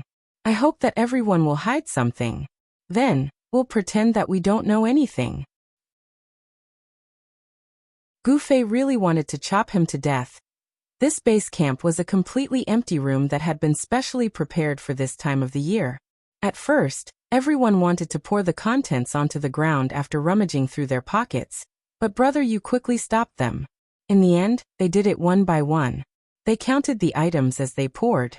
When Drifting and his 2 brothers finished, 2 hours had passed. The items were also neatly piled up, but the room was still half full. It was really a lot. Since they had handed over the items, Yutian Shunming and Unscathed in Battle could only hold the list of items that Brother Yu had compiled and cry with heartache. Electric strengthening. Qianli, I remember that you don't have this, right? Yutian Shunming pointed at the electric strengthening scroll on the list and said to Gu Fei, I don't have it. What's it for? Gu Fei said, You can tell just by looking at the words. It's to make your lightning magic even stronger. Imperial Sky God Ming said, Really? Not bad. Gu Fei nodded. Yutian Shunming looked at Gu Fei eagerly, but Gu Fei had already turned around and left. He didn't say anything else, so the temptation failed. At this time, there was a knock on the door.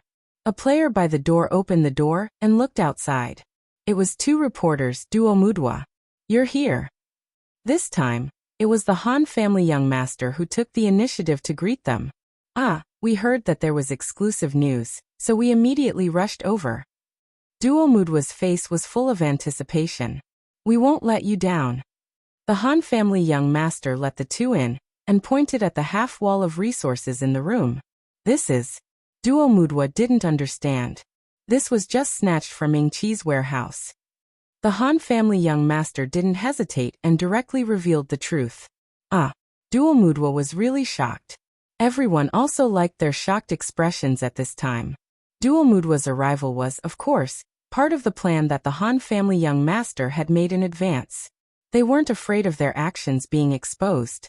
They hoped that the whole incident, from the cause to the end, could be completely restored in front of the players.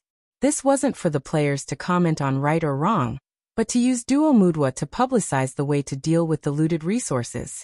Throw them away? This was the idea that the Han family young master had casually suggested at the beginning, but everyone felt that it was a bit too wasteful. Moreover, the game company easily took back the equipment, which was also a very unpleasant matter. So in the end, everyone decided that they would throw them away, but not in vain. They didn't care who wanted to pick up the things, but they had to at least say it so that someone would know and come pick them up. Of course, it wasn't to this extent when Duomudwa first came up. The whole incident was caused by the guilds in Cloud City plotting behind the scenes. They wanted to destroy against the heavens. Then, they fought all the way until today's revenge operation was carried out. The people who participated in the process all came forward to speak for themselves. Duomudwa finally got a very comprehensive version of the incident. You guys are pretending to be our fun reporters? When he heard about the final part of the revenge operation, Duomudwa had some reaction. That's not the point, brother. Han family young master patted Duomudwa's shoulder and said, Actually, we're just pretending to be reporters. It doesn't matter if it's fun to pretend to be you guys, or if it's just a game. Duomudwa looked at the organized information, and was silent for a long time.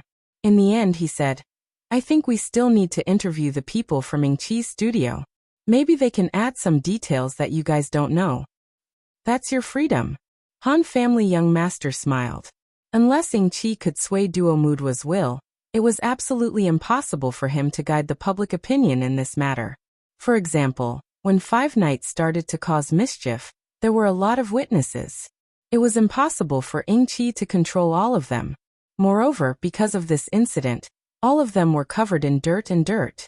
They hated Ming-Chi to the core. Also, how are you guys going to deal with this batch of things? Duomudwa asked. Han family young master smiled. Throw it away. Throw it away. Duomudwa's surprised expression made everyone satisfied again.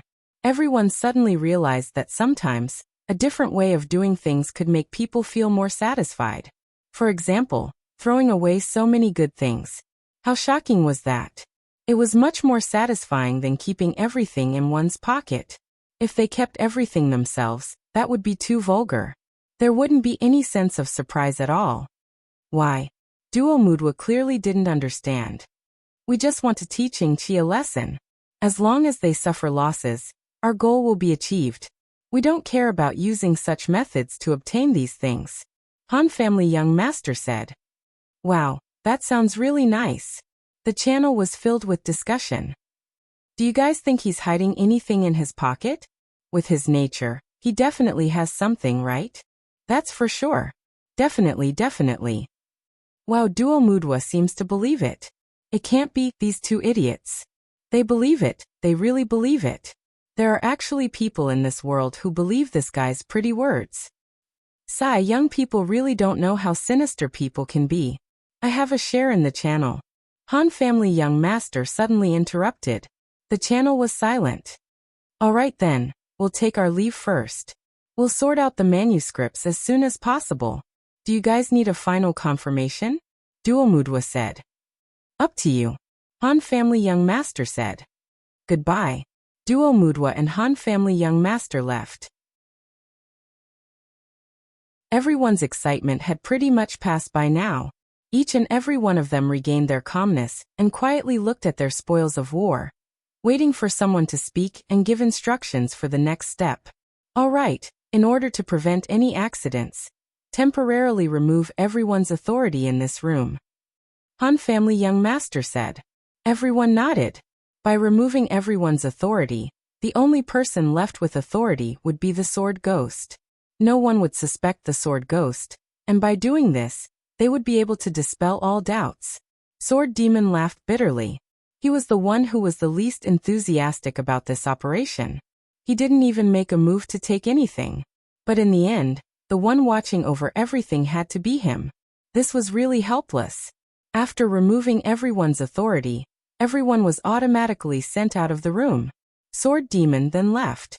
There's nothing else for now. Everyone has worked hard. Go rest. Han family young master waved his hand. Yin Zhongmu's brothers immediately went to get drunk. Yu Tianxunming and Unscathed in Battle were still reluctant to part with the things in the room. But if they wanted to open a channel with Sword Demon, it was clearly impossible. Give me a copy of the list. I'll go find Yin Ting's people to take a look. Han family young master said to Brother Yu. I only have one copy. Wait for me to make another copy. Tavern, let's go. Han family young master and Brother Yu left together. Shi Xiaotian, Drifting Yu Tianxunming, everyone left one by one. In the end, only Gu Fei and Sword Demon were left. Sword Demon looked at the door that was piled with half of the materials in the room. He was stunned. It's really boring to compete with the studio. Sword Demon suddenly sighed. It seems like there's no other choice, Gu Fei said. Really? Sword Demon seemed to be asking himself. Then he shook his head.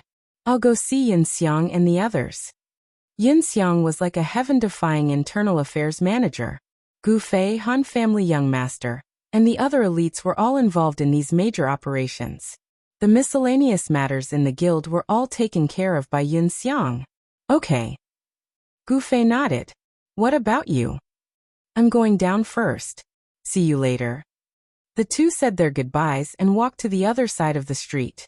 On the same day, the news had already spread like wildfire in the forum. It came even faster than many other reports. All the posts were in unison, clearly criticizing heaven-defying. Robber, bandit, scumliar. Such adjectives filled the forum. It was obvious that Ing Chi's counterattack wasn't slow either. They had already sent out their gunners and started attacking heaven-defying's public opinion. In an instant, the players reacted like a tide. Some criticized heaven-defying's group for being violent, some didn't have a good impression of the studio, and some were envious of heaven-defying's ability to take away such a large amount of equipment. But overall, most players were honest, or rather fake. They didn't approve of heaven-defying's actions. Brother Yu returned to the game and reported the news to everyone. He only got a disdainful smile from Han family young master. Isn't this expected? Mumu Duo's report, can it shut their mouths? Brother Yu asked. Why are you worried about this? Brother Yu, do you think what we did was wrong? Han family young master asked.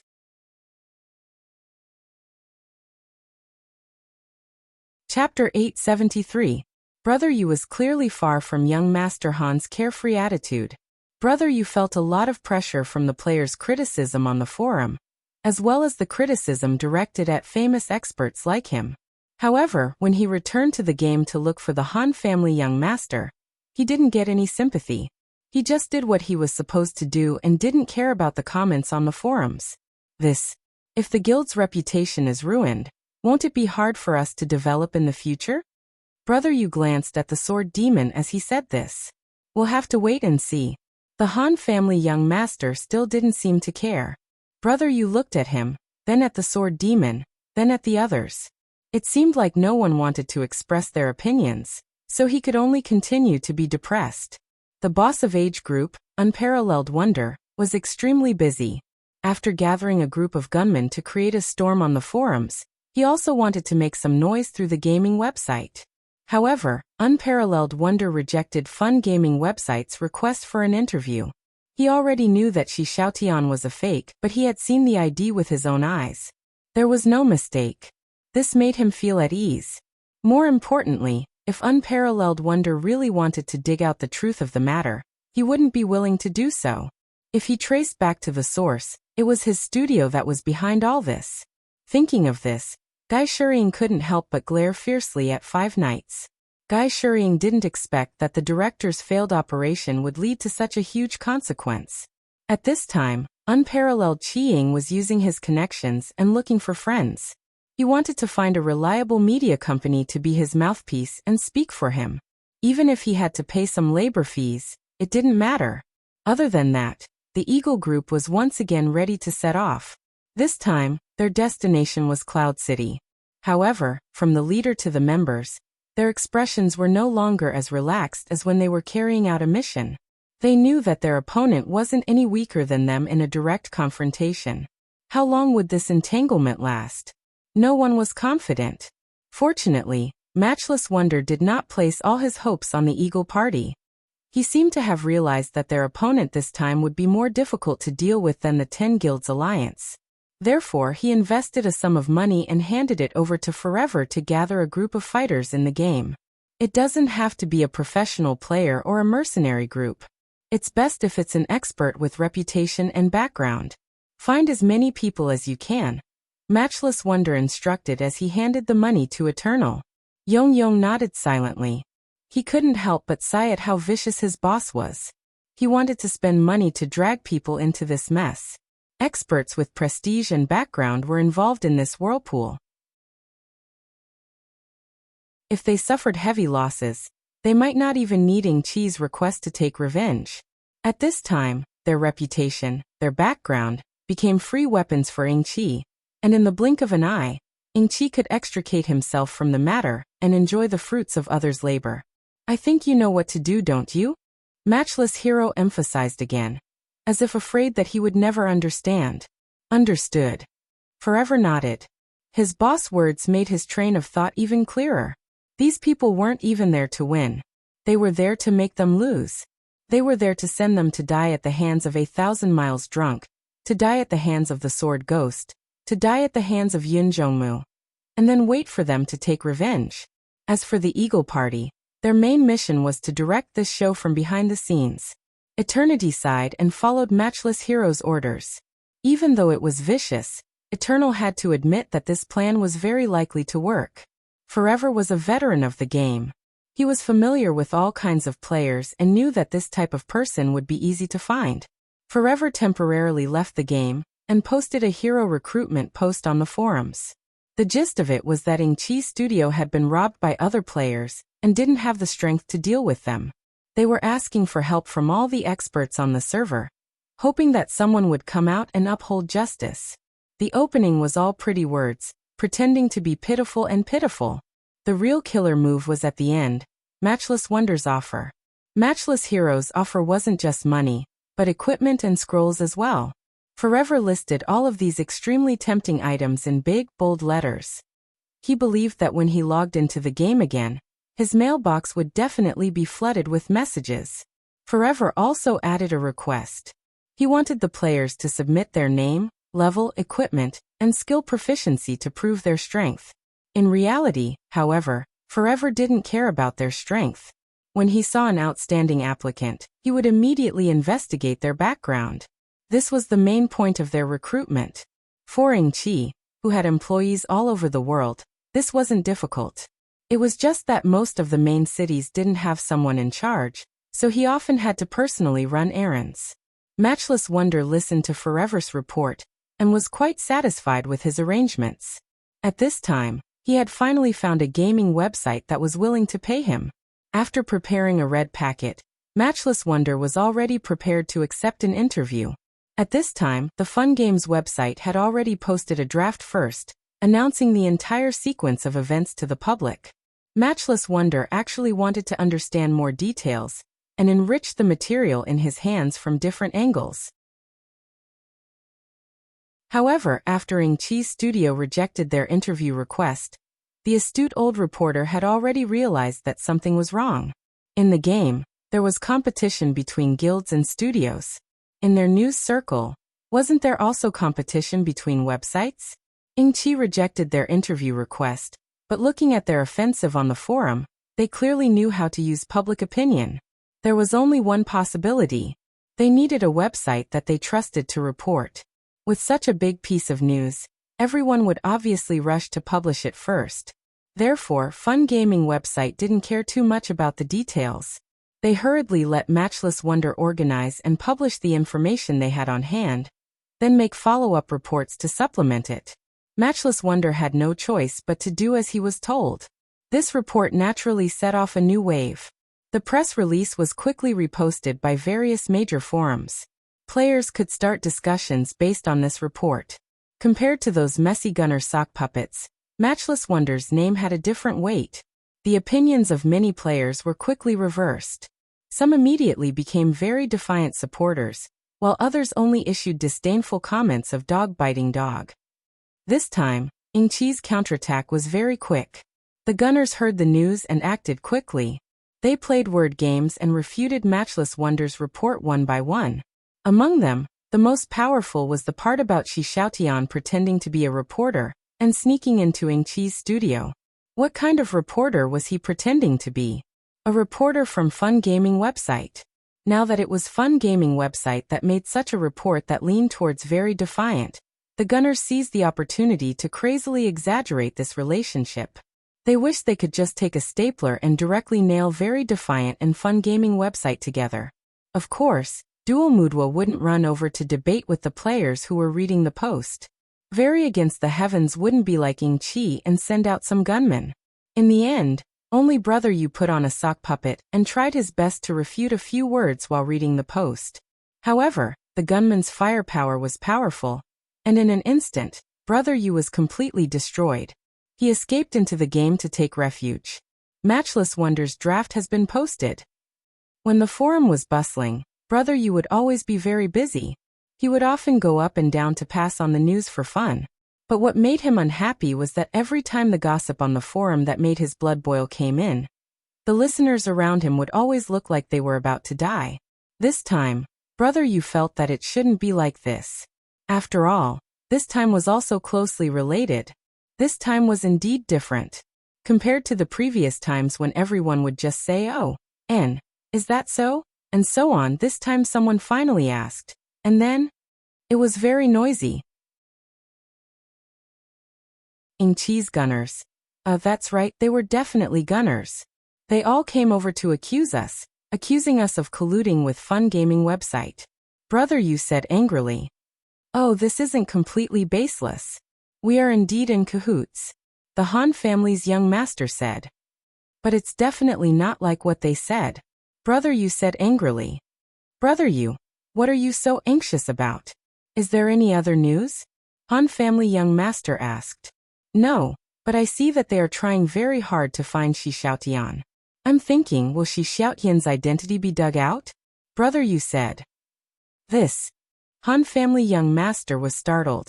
He wanted to ask Gu Fei if Shi Xiaotian was a famous swindler. In the end, when he took a look, he saw that Gu Fei was already offline.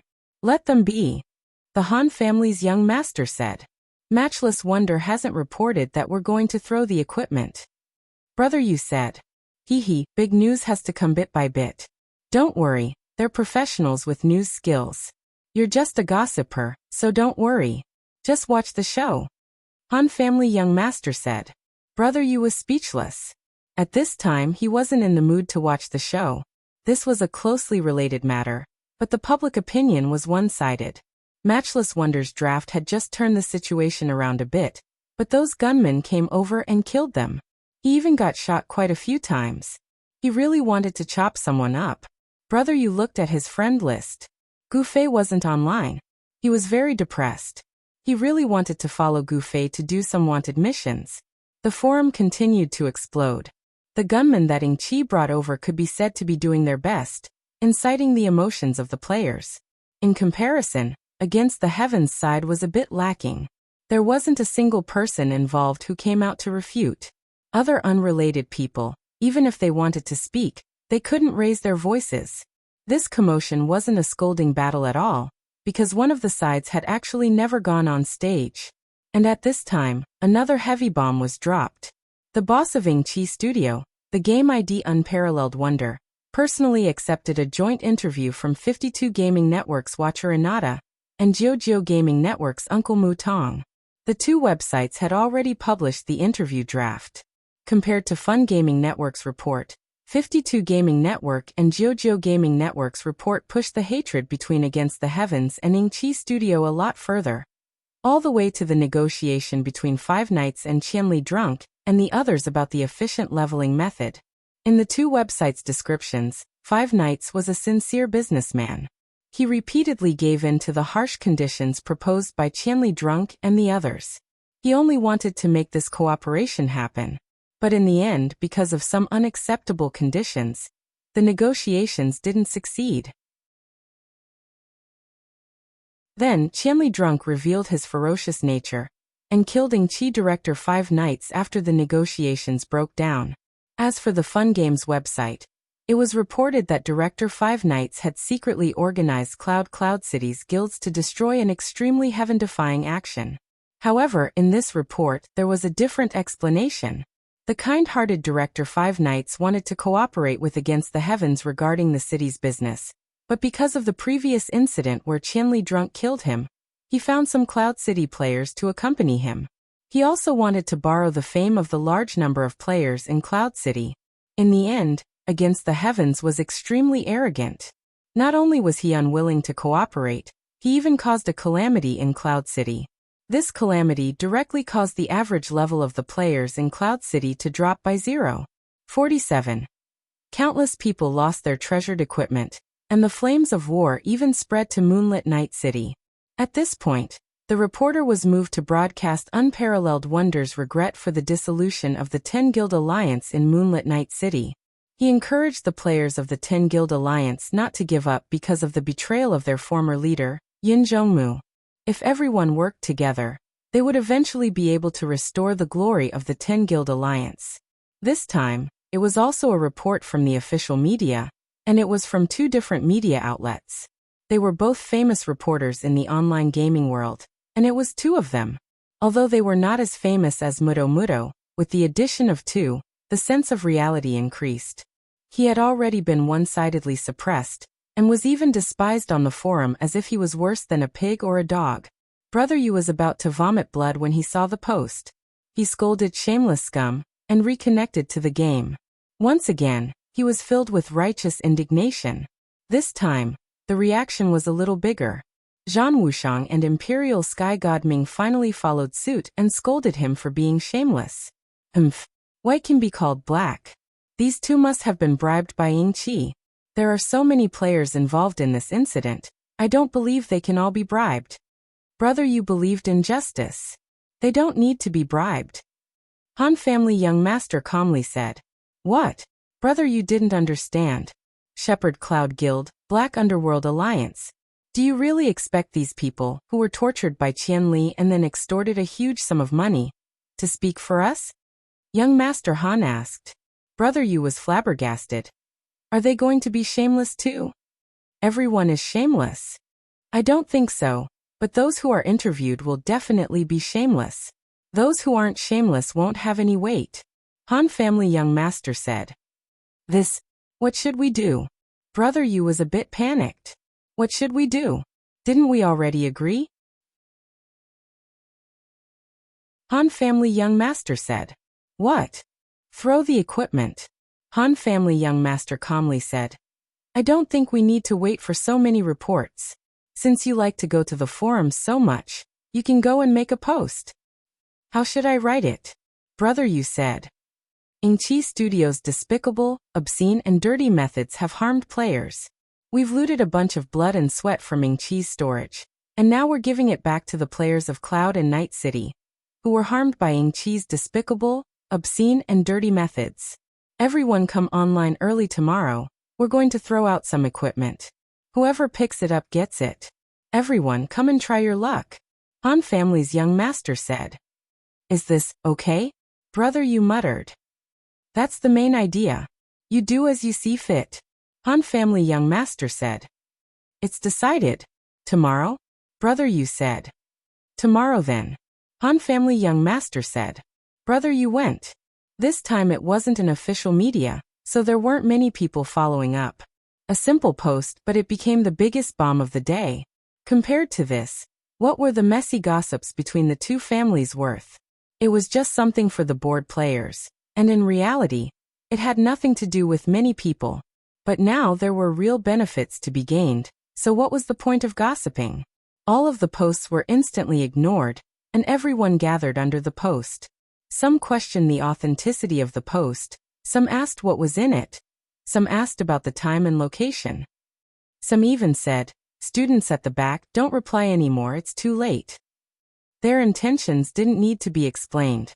No matter what, this post definitely wouldn't go down. The posts related to this post even flooded the entire forum. Most of the posts were doubting the authenticity of this post. Whether it's true or not, we'll find out tomorrow. A player replied. "Which city are you from?"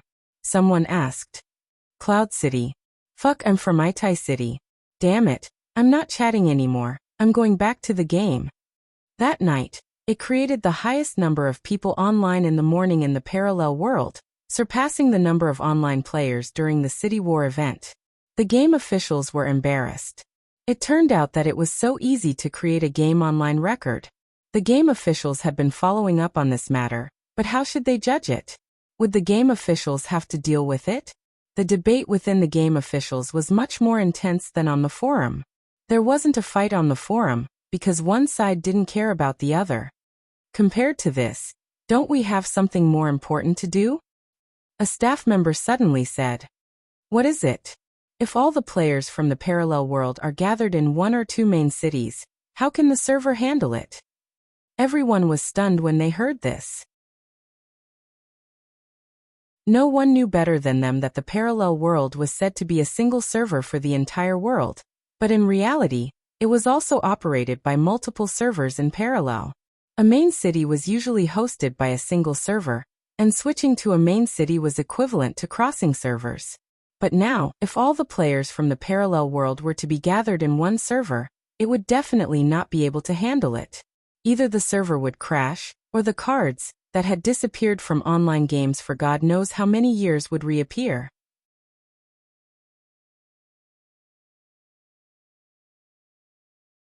Chapter 874. Can these people stop causing trouble for us? All the employees of the Parallel World Company were crying, especially the technical department. After solving the technical problem of the overcrowded Cloud City's dungeon, another group of heaven-defying people created an even bigger technical problem. This made the employees of the Parallel World deeply feel how difficult it was to earn a living just by doing a job. Inform everyone to wake up and come work overtime. That night, the phones of all the employees in the game company exploded with calls. The extremely overpowered names were well known, and every employee knew how amazing they were. Many employees were woken up from their sleep, and when faced with their children's question, "Dad, what are you doing so late at night?" they would answer in a daze, "Extremely overpowered." How will we deal with this? The lower-level employees were discussing. At this time, the online players in the game had already started to swarm towards Cloud City and Moonlit Night City, while the higher-ups were still discussing how to deal with this matter. It was a tragedy, as the discussion on the forums was the busiest period of the day, so the news spread far and wide. Therefore, the players who knew about this didn't go offline that night, and they started to hurry up. The decision-makers came up with a plan very quickly. First, they firmly rejected the idea of contacting the extremely overpowered players again, and negotiating with them to solve the problem. If the game company kept compromising with the players, and not the majority, but a very small amount, where would their dignity be? This time, we must use technology to solve this problem. The big boss hammered out a general plan. Solve it with technology and combine it with reality. It's actually not too difficult. At this time, a strategist started to suggest a plan. He controlled the projector, and a huge map appeared on the screen. Of course, everyone knew that this was the full map of the parallel world. Everyone, please look, Cloud City and Moonlit Night City are in the southwest corner of the parallel world. Based on the distance between the two cities, in just one night, almost 85% of the players in the main cities won't be able to reach Cloud City and Moonlit Night City by foot. And these 85% of the players can only use teleportation scrolls. I think we should first control the teleportation scrolls from a technical point of view, and the majority of the players will be controlled. The strategist analyzed. Lock down all the teleportation scrolls? Someone asked. Maybe we can do it more tactfully, for example, temporarily block the teleportation of mail, the strategist said. Mail delivery? Think Tank gestured confidently on the map and said, if the other main cities want to teleport to the fixed point of Cloud Moon City, the scroll in their hands must have the coordinates of these two cities. Think about it. If the players from other cities want to have the coordinates of these two cities, they have to at least send the scroll in their hands to their friends to help them make the coordinates, or buy the coordinates scroll from the merchants and studios of Cloud Moon City. So by locking the mail, it's equivalent to controlling their movements to go to the Cloud and Moonlight cities. That's right. Those who didn't understand immediately understood. That's it. Lock the email immediately and make up a reason. Let's do it now. The boss made the decision immediately. A lot of time had passed from the moment he saw the excitement on the forums to the moment the news broke out. Then he discovered that the players had started moving towards these two cities without logging off. Finally, he gathered his people to discuss a solution. According to the data from the monitoring team, the number of people in Cloud and Moonlit Night cities had begun to increase. Obviously, it was impossible to walk to Cloud Moon City from the main cities that were too far away. The players also knew such a simple logic. So the players who came from far away thought of the idea of teleportation scrolls. Those who had ready-made scrolls were basically ready to go. Those who didn't had ready-made scrolls were looking for ways to buy them. The most depressed were those who didn't have money. They were asking their friends to raise funds. One scroll could teleport 4 people, so each person had a quarter, which would reduce the burden a lot. No matter what, the peak of players in Cloud Moon City and Moonlight Night cities is unavoidable. I think these two main cities should quickly load the servers to reduce the load. Think Tank suggested. Do you have backup servers? The boss asked. Yes, someone answered. How long do you need? The boss asked. If everything goes well, half an hour. But the connection must be cut in half an hour. The person in charge of this area answered. I think. Another person said, as the number of people increases, the server can't handle it. There will be delays, and the players will also feel it. At this time, we will take the opportunity to cut the connection and announce the real reason. It will be solved in half an hour. The players will definitely understand. Okay. The boss nodded. Then how many servers should each city load? How many backup servers? The boss asked. 20, the answer was. Why so few? The boss frowned. This is to deal with temporary problems. I didn't think we would need to deal with this sudden situation. This kind of thing changes quickly, so we intentionally controlled the number from the beginning. This is what you signed, the subordinate reminded. 20 servers is enough. Currently, the number of players in each main city is still a long way from full capacity. If it wasn't for these guys causing trouble all over the world and only 2 or 3 main cities, we wouldn't even need to do this. Just in case, use all 10 servers in each city, the boss said. Understood. Are there any other questions? The boss asked. Regarding this dispute, what position should we take? Someone asked the boss. Continue to provide services. Don't get caught up in it when there is no topic pointing at us. The boss seemed to have thought it through. The Parallel World Game Company was also very efficient. The higher-ups held a meeting while making decisions. When the meeting ended, the work of locking down the mail was completed. The announcement on the official website didn't mention anything about this incident at all. It only said that the data was a bit abnormal and suspected to be a Trojan horse attack. The mail service would be suspended, and the items, letters, and money in the mail would be completely preserved. This announcement didn't attract the attention of the players at first. It wasn't until a large number of players who were dealing with teleportation scrolls went through this part of the transaction that they realized there was nothing in their mailbox. It was just a mail sent by the system. When they went to the official website to take a look, they realized that this announcement was exactly the same as the mail in the game. Everyone was in an uproar. Although the officials didn't make a clear statement, there was no doubt that the sudden detection of the mail malfunction at this time made the players who finally had the conditions to go to Moon and Cloud City furious. In an instant, There was a new target on the forum. The boss even said, "Don't get caught up in it when there is no topic pointing at us." But as soon as the mail was locked, it was immediately attacked.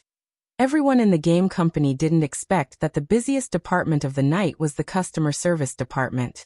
The phones were ringing nonstop, emails were received nonstop, and the forum was flooded with complaints. Isn't there a problem with locking the mail? Some people were already feeling guilty. The think tank who came up with this idea was sweating profusely. He had underestimated the awareness of the players.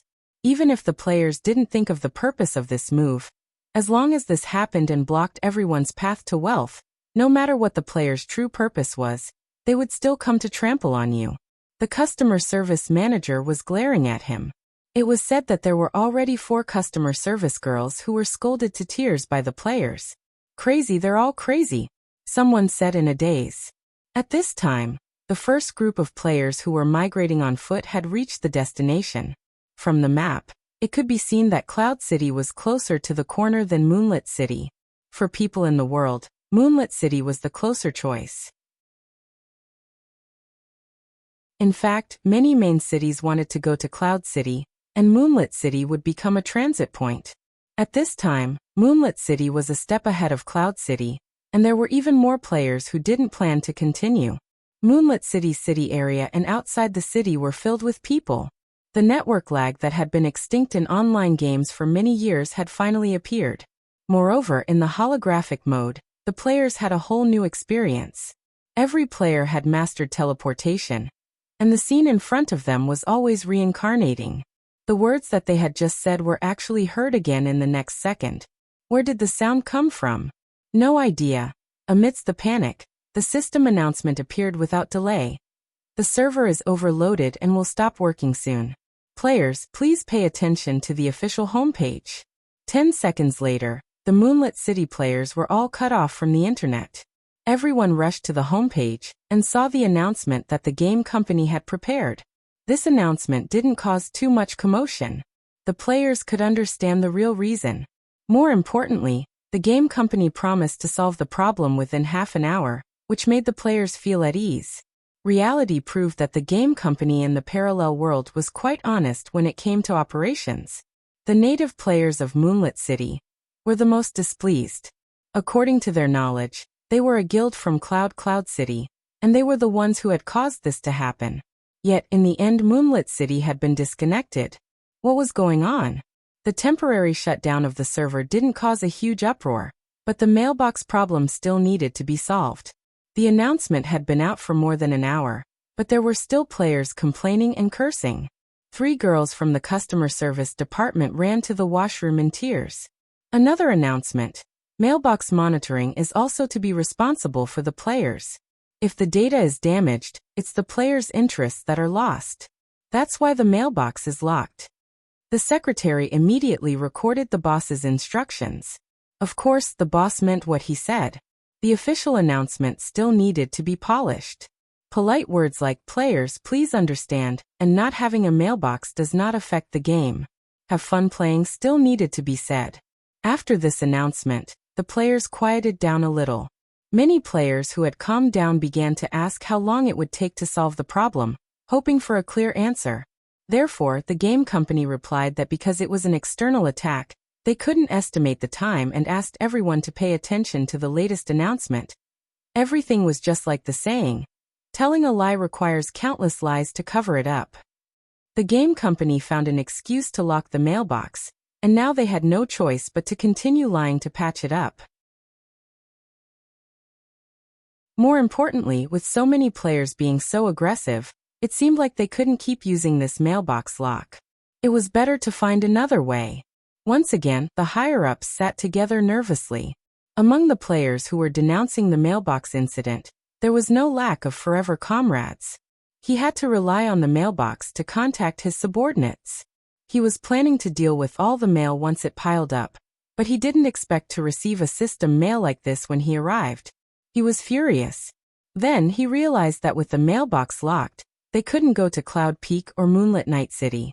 They didn't have teleportation scrolls with the coordinates of the 2 cities. Although the studio had them, the mail was blocked, so they couldn't send them over.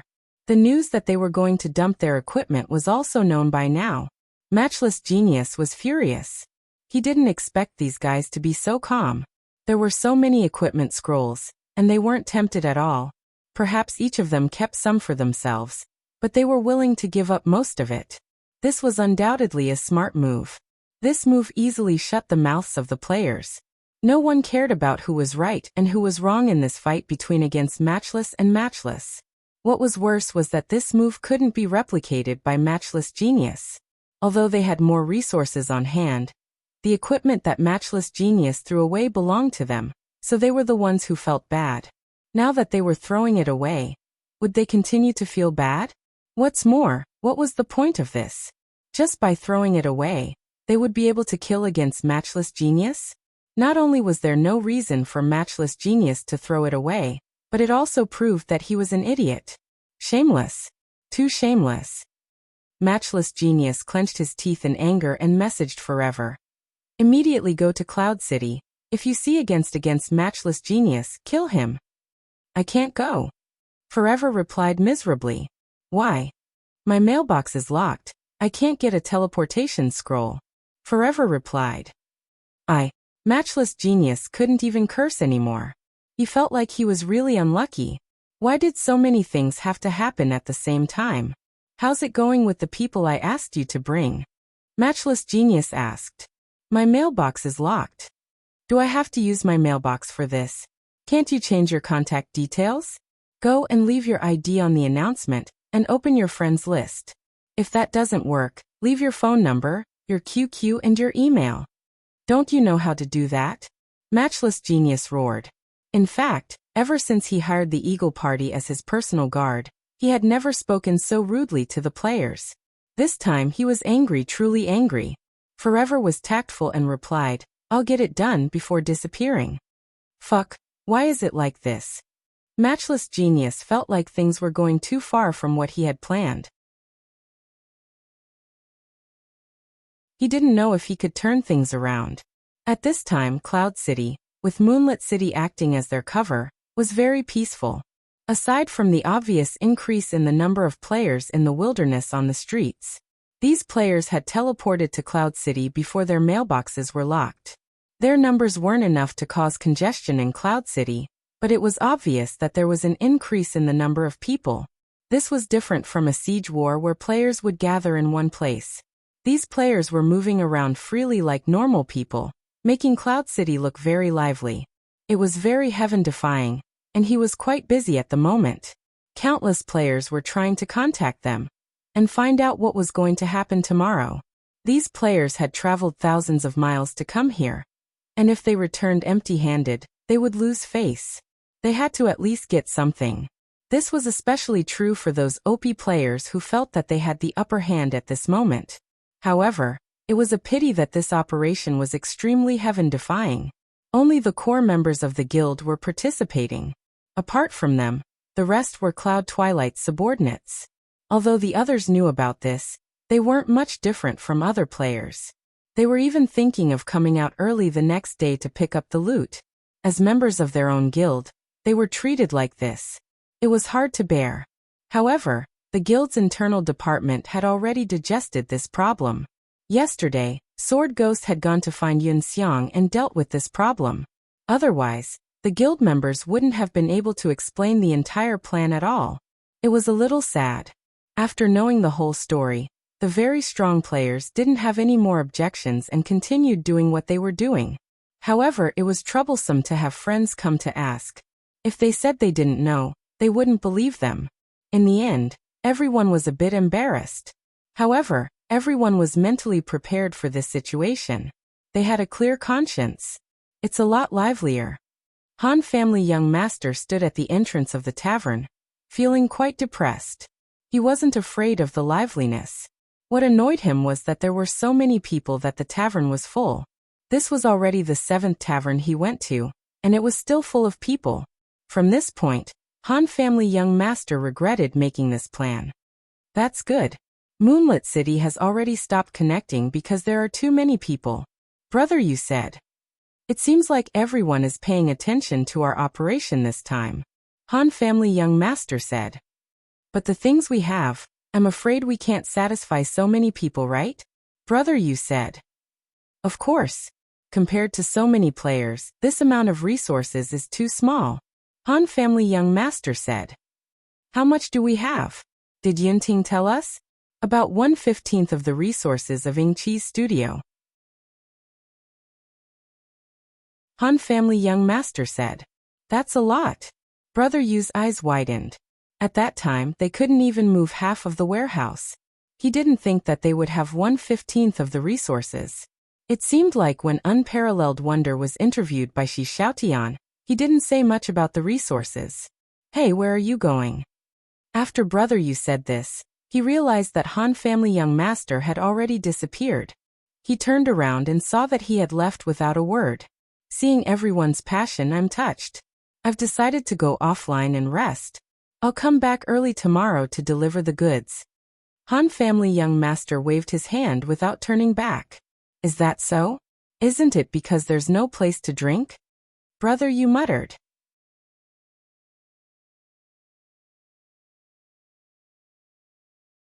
Chapter 875. Compared to the nervous staff, the culprits who created this tense situation had no awareness at all. Gu Fei and Han family young master had already logged off one after the other. The rest of the people did what they had to do, and were still living comfortably. Seeing how the main city had become so lively because of their piece of news, they all felt that it was quite interesting. The only annoying thing was that everyone was being harassed to varying degrees by their friends. For example, Sword of No Oath, of course, it was inevitable that he would come over and try to get something out of it. But from Sword Demon's serious attitude, he really couldn't get anything out of it. As for the others, even core members like Yutian Shunming and Unscathed in Battle, even if they wanted to say something, how could they know what Han family young master was planning to do tomorrow? At that moment, Brother Yu finally understood that going offline tonight was definitely a very smart decision. As the core member with the weakest deterrent force and the one known for gossiping, he received the most harassment. Brother Yu couldn't take it anymore, and in the end he also decisively chose to log off. Very overpowered players gradually embarked on this path, which made the staff who paid special attention to them very frustrated. Many of them were even dragged out of their beds to work overtime. But this group of shameless culprits actually logged off early tonight to rest. Apart from this group of shameless people, this night was really long for too many people. The second day. To be honest, it was really hard to define the second day. In the announcement that Brother Yu made, the time used was tomorrow. Many players treated the second day as coming after midnight, afraid that they would be very overpowered and rushed to throw things early in the morning. At this time, many players hadn't completed their migration work, and the very overpowered players hadn't completely logged off. In the two cities of Cloud and Moonlight, there were already players walking around the streets paying attention to environmental protection. Once they saw someone throw something, they would excitedly pounce on it. Then when they found out that it was really a pile of trash, there was no need to mention how disappointing it was.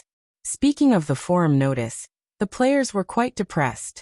The time was vague, and the location was not accurate either. Cloud and Moonlight, two cities, was it Cloud or Moonlight?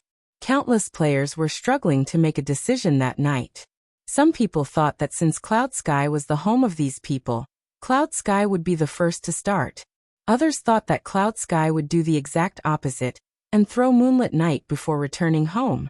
Either way, after Moonlit Night City's servers were restored, Cloud Sky and Moonlit Night City began to interact with each other. That night, the meandering Dark Dragon Mountain Range was as lively as any main city's busiest street. Some players who liked to seize any opportunity to do business even went to the edge of a cliff. Cloud City didn't disappoint either. After Moonlit City, it was also disconnected due to the network delay, but it was restored after half an hour. Everything was normal. When the sun was about to rise, the mail system was finally restored due to the persistent complaints and curses of the players. However, in the announcement, the officials solemnly pointed out that the crisis was not over. Due to the repeated requests of the players, the mail system was temporarily restored. However, the investigation of the loopholes was not over yet.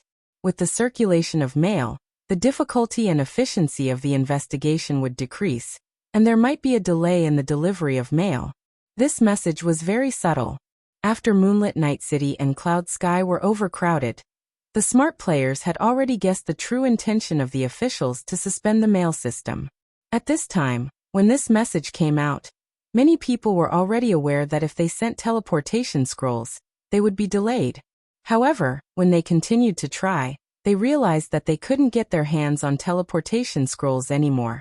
Players didn't have many teleportation scrolls in their hands.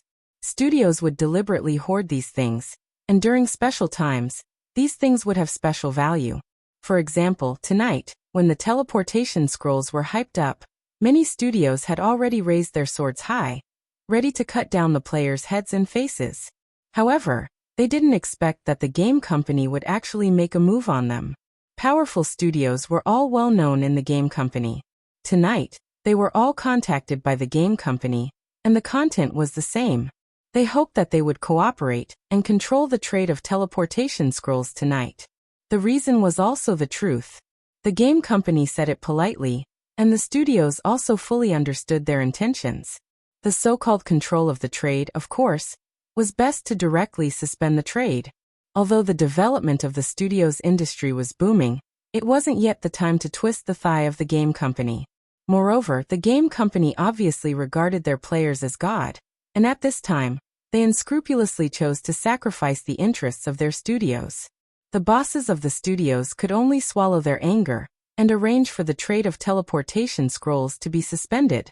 Since it was the intention of the game company, it was possible that these guys had already monitored every teleportation scroll. In this world, when it was said that heaven knows, earth knows, and I know, one must understand that there really was heaven and earth. The game system was this heaven and earth, and as long as it was willing, it could know everything. No studios dared to take the risk. They all kept their teleportation scrolls well, so after the mail system was restored, it became a common phenomenon that they couldn't find teleportation scrolls. In fact, according to the data some staff had, after the parallel operation of 11 servers in Cloud City and Moonlit Night City, even if all the teleportation scrolls in the game were fully loaded and sent to these two cities, the servers of the two cities would still be able to withstand it. Even so, the final decision was to limit the number of teleportation scrolls. The reason was that the staff in charge of the calculation later discovered that although there was no problem with the servers, there was a big problem with the size of the main cities. If all the above teleportation was completed, with a considerable number of players migrating on foot, and with everyone gathering in the main cities of Cloud City and Moonlit Night City, would not be able to accommodate such a large number of people. It was simply an enlarged version of the previous dungeon problem, although this time it wouldn't cause any data collapse. If that's the case, isn't it unnecessary to have 11 servers in parallel in a main city? Someone questioned.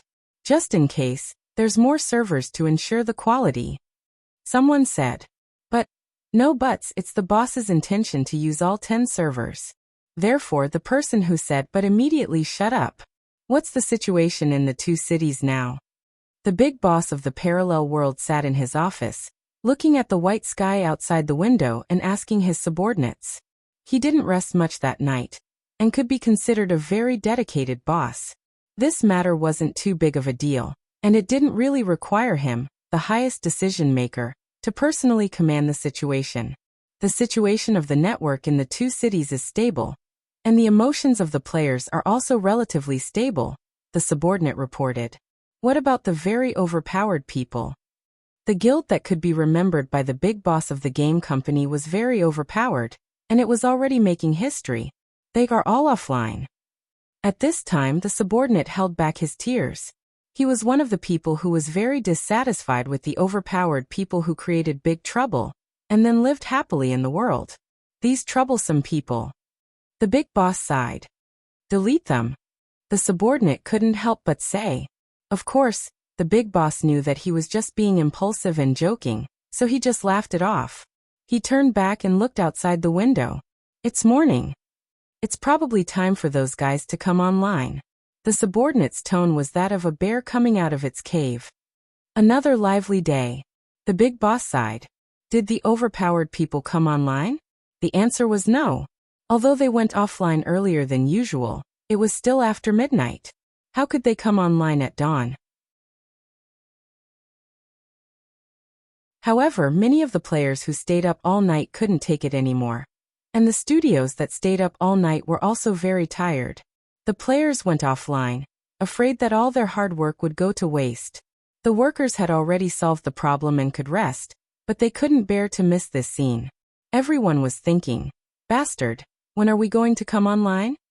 The overpowered people didn't come online, but the core members of the overpowered people were discussing how to start throwing equipment today.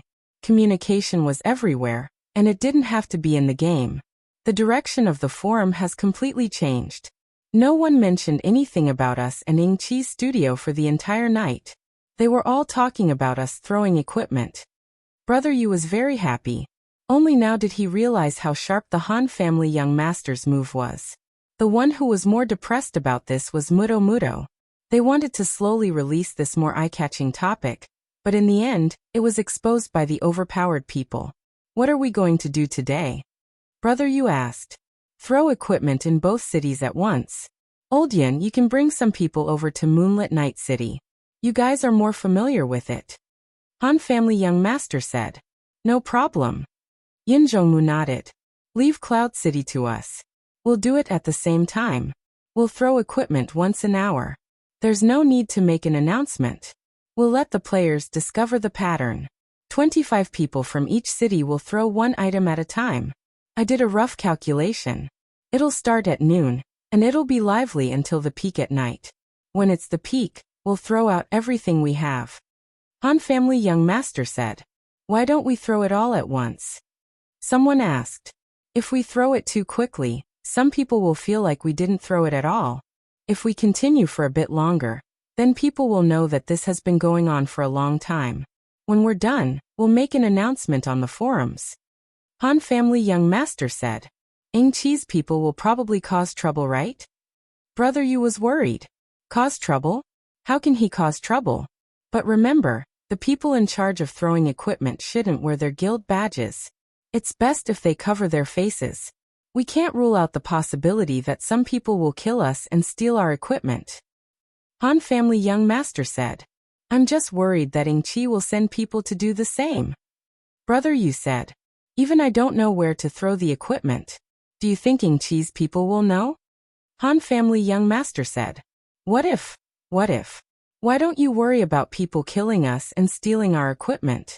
How about it? Do you still have the guts to throw it? Han family young master asked. Fuck, of course I do.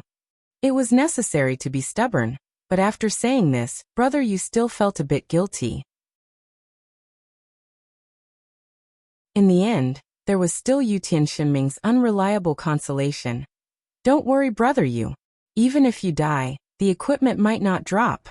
Even if it does, you've achieved your goal of throwing equipment.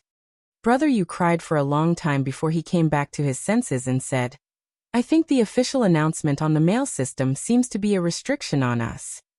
Han family young master easily saw through this problem. If the mail is controlled, then the players in faraway city won't be able to get teleportation scrolls. Therefore, the number of people will be effectively controlled. That's good. If there are so many people that we can't even move, then what's the point of doing anything? Unscathed in battle said. Then everyone discussed some small details. Then, they shamelessly went back to sleep and waited for the afternoon to officially start work. The people who had stayed up all night had to suffer through another morning. Persevere, persevere, they kept telling themselves. It was already noon. Wasn't this considered tomorrow? Extremely overpowered people can't be too shameless. Extremely overpowered people finally heard the cries of the crowd. Compared to most of the players in the game who didn't know anything, the game companies suddenly became alert. This was because the news instantly spread. Extremely overpowered people are online together. What are they going to do? Everyone was already crowded in the monitoring room, but the monitoring room wasn't that big. In order to deal with this situation, they had to ask their boss for permission to do a live broadcast of the monitoring. This monitoring could be seen by any computer that was connected to the company's intranet. Even the company's higher-ups were sitting in the conference room and looking at the huge LCD screen. In the game, the first to know were obviously the players who had online friends. They all chose to stay silent. At this time, the two main cities in Cloud Moon and Night Cloud couldn't be any more crowded. Everyone knew the reason why there were so many people, so everyone around them looked like competitors. After a night of purging, the players in the two main cities had basically eliminated the bad habit of littering. Wasn't littering confusing the public at such a sensitive time? Moreover, it was the public opinion of the entire city. There was no room for discussion. Extremely overpowered players who came online at the various revival points sneakily removed their badges, masked their faces, and blended into the crowd. Then they moved towards the guild stronghold. This stronghold had never been exposed, otherwise, it would have been guarded by all the players. Everyone arrived one by one, smoothly arriving one by one, and entering the house to collect the goods. After that, it was completely up to their own will as to where to throw the equipment. What if someone took something and couldn't bear to throw it away? Han family young master had already thought about this. The distribution of resources was very particular. For people like Sword Demon, he could do as he pleased. For people like Yutian Shunming and Scathed in Battle, who were extremely suspicious, they didn't even have the right to get equipment to throw. They could only throw scrolls, which were definitely not of their own class. Moreover, the two of them might even form a gang to commit crimes. As a result, Yutian Shunming couldn't even get warrior items from Unscathed in Battle. Similarly, Unscathed in Battle couldn't get archer items either. And no one else knew what each person took. If they tried to find out, they would become the target of suspicion. In this regard, Drifting's treatment was the same as Yutian Shunming Unscathed in Battle. Yutian Shunming's promotion couldn't be ignored for him to receive this kind of treatment. When this guy realized that something was wrong, he immediately shouted. Moreover, he never hid his disdain and suspicion for Drifting in his heart. Under everyone's gaze, Drifting had to show that he didn't care. Therefore, Han family young master smiled and indifferently gave him the same treatment. Brother Yu and the others muttered to themselves. They thought that Han family young master might have already expected this. He guessed that Yutian Shunming would definitely cause trouble for Drifting, so he took the opportunity to suppress Drifting as well. Everyone received their items and immediately prepared to leave. Han family young master originally wanted to contact Nitrite Radical to replenish a batch of teleportation scrolls, but in the end, he received news that they were out of stock. This surprised Han family young master. If they were out of stock, he believed that he had bought them out. Then, Nitrite Radical must have told him when the stock was out. Was it because of this incident that they were suddenly out of stock? But because of the problem with the mailbox, the trading volume of teleportation scrolls should be limited. Because of this, Han family young master and Nitrite Radical continued their conversation without leaving any evidence. More or less, Nitrite Radical replied. More or less, Han family young master muttered these three words and more or less understood. Then, they could only search for all the scrolls they had and give them to everyone in case of emergencies. However, the most obvious problem was that Yin Zhongmu and the others couldn't directly fly to Moonlit Night City. You guys throw them first. We'll hurry over, Yin Zhongmu said. Let's wait together. You guys can go now, Han family young master said. The time to throw the equipment had to be pushed back. Yin Zhongmu and the others had a smooth journey to Moonlit Night City. The moment they stepped through the city gates, they immediately sent a message to the people in Cloud City. Okay, now check your watch, Han family young master said. Come on you. The crowd jeered. Go find a place for yourselves. We'll throw them out in 15 minutes. With this message, the equipment throwing operation officially began. Although everyone wanted to throw the equipment in a secluded place for the players to search for, the system didn't give them the chance to play this game. In the end, they could only walk to the streets and catch people off guard. 15 minutes countdown begins. 10, 9, 8, 3, 2, 1, throw. Ah! Cries of surprise followed the word throw. In the next second, all 50 locations in Cloud City and Moonlit Night City exploded. Everyone had their own preferences. Some threw them into the sky, some threw them on the ground. and some pretended to crouch down and quietly put them on the ground. But no matter what, in front of so many eyes, not a single item was thrown without being noticed. However, after this happened, 3 players immediately slapped themselves in the face. The other party threw the equipment mysteriously. Originally, they could have been the only ones to notice, but the 3 of them all cried out in surprise like idiots. As a result, they were instantly drowned out by the crowd.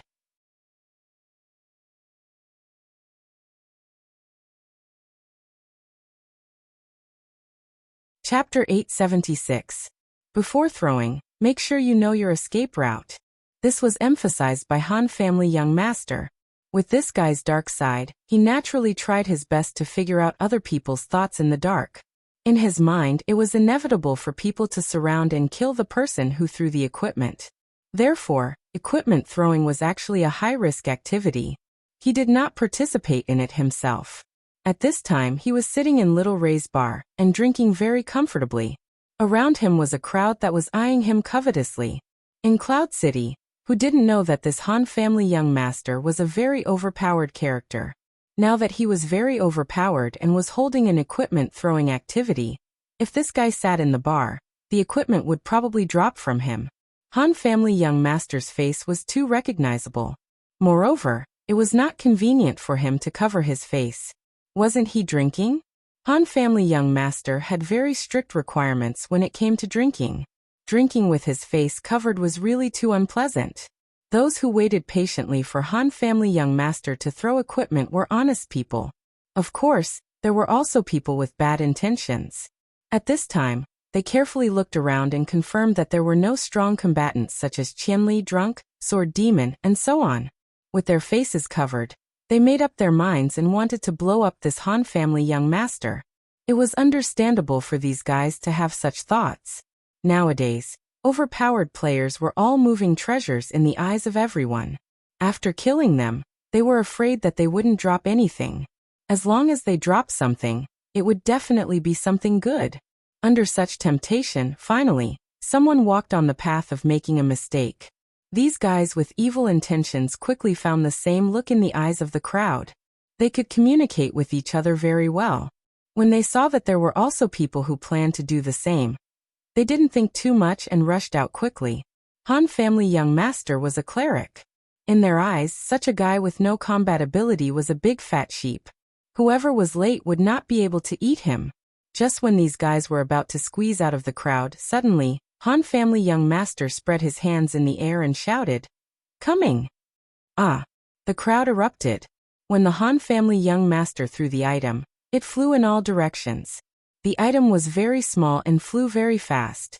In the blink of an eye, it fell into the crowd. However, many people had already seen where the item landed, and immediately rushed towards the nearest direction. "What did you throw?" "I don't know, it looks like a ring." "I think it's a badge." "I don't care. Snatch it." The crowd was in chaos. The masked men were squeezed by the players and couldn't move an inch. They suddenly realized that they were in the center of the crowd. It seemed that no matter which direction, the crowd was converging towards them. That fellow. Before they were drowned, they looked towards the seat where the Han family young master was sitting, and saw an extremely sinister smile. With a flash of white light, the man disappeared with a teleportation scroll. He did it on purpose. He had seen through it long ago. By the time he realized this, it was already too late. In the surging crowd, there were you and me, but there was no equipment. Everyone stared at their feet. Finally, someone's eyes lit up and he bent down to pick it up. The others saw the clue and hurriedly tried to stop him. The person fell to the ground, but the moment he fell, he managed to pick up the item. Then he spat out a mouthful of blood. "Fuck, it's a wine bottle cap." Hehe. The crowd laughed and let him go, continuing to look for their feet. "Wine bottle cap, it's another wine bottle cap. Why is it always a wine bottle cap?" At first, the players who picked up the wine bottle cap didn't think too much about it. This was a pub. Wasn't it normal to have a wine bottle cap on the ground? They could only blame themselves for being too observant. However, after picking up the wine bottle cap from the place where the Han family young master threw the item, someone finally came to a realization. "Fuck, Did that bastard throw a wine bottle cap? When they turned back, the person at the table was already gone. However, a sharp-eyed player shouted, "Ah, it's there." Everyone looked in the direction of the voice, and saw that there was a piece of paper under the wine glass at the table, where the Han family young master had been sitting. Everyone thought that it was a mutated magic scroll, and they rushed forward to snatch it. The player who was lucky enough to get the paper also spat out a mouthful of blood under everyone's gazes. "Fuck, it's a message." Then he read it aloud. "Don't bother me. I don't have any equipment." Some people didn't believe him, but this person generously passed the paper around to everyone. Naturally, whoever read it vomited blood. At the same time, the news of equipment being thrown in other places in the city came. The people in a pub all slapped themselves when they heard the news. Fuck, I miscalculated. There was one item in each of the 25 places, so the competition was naturally more intense than the one in Little Ray's bar. The scene was chaotic, but the players who threw the items were all prepared and escaped unscathed. However, the process was still thrilling. 18 people were targeted, and 8 of them got away successfully. The other 10 had different degrees of crossfire with the other party. Fortunately, they were able to escape in the end. One of the important reasons was that the people who did this didn't belong to any organization, so after they locked on to their target, they didn't say anything for fear of being discovered. This situation was advantageous for them to escape in the chaotic situation. Of the 10 people who exchanged crossfire, 6 escaped in the chaos, and the other 4 killed the guy who had bad intentions on the spot. What happened in Moonlit Night City was basically the same as in Cloud City. The only difference was that there wasn't such a teasing guy in the pub. After completing the first item-throwing quest, the people quickly hid after escaping, and summarized the experience and lessons learned from the first time. A total of 7 people still had lingering fear in their hearts. They survived in a thrilling way, and the rest also realized that the risk of mixing in the crowd and throwing items was indeed greater than they thought. They had to think of another way next time. By the time they escaped, the players had already picked up the items they had tossed out. For 50 items, many players who were lucky enough to get their hands on them lost their lives.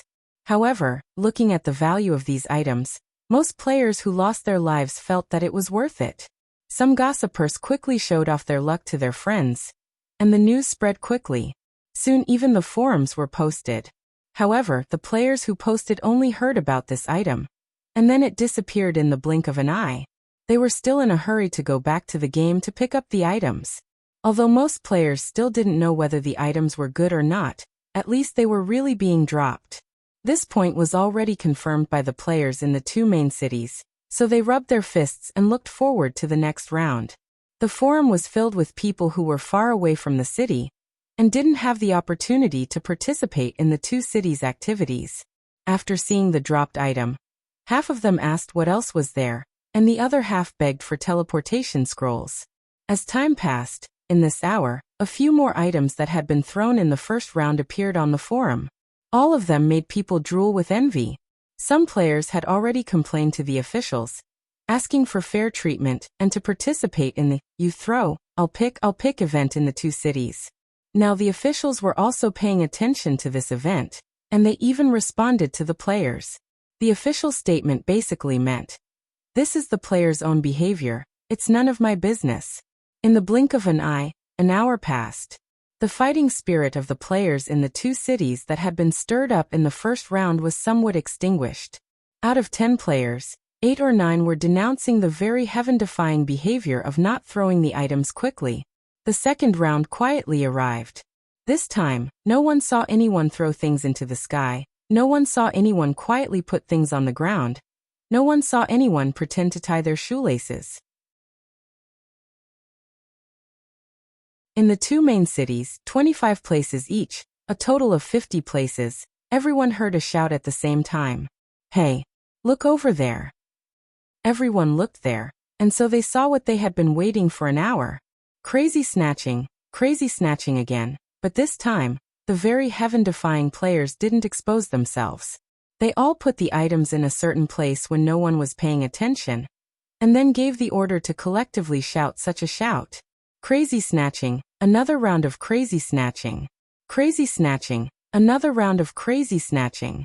The players, who seemed to have lost their fighting spirit after being worn down for an hour, instantly displayed their positive vitality again. Everyone pounced on these 50 secluded corners, fiercely snatching these 50 unknown items. Success, failure, bragging, gossiping, breaking news, everything was a repeat of the previous round. In 2s and 3s on the forum, the items that had been thrown in this round appeared in 2s and 3s.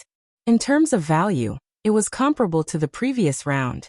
As expected, they were all the same items. And some attentive people quickly discovered that there was about an hour between this throw and the previous throw. And during this hour, there was no sound at all. Could it be that they were prepared to throw once an hour? This hidden pattern was discovered by the players very quickly, but how many items were thrown in each time? This should have been obvious, but until now no one knew.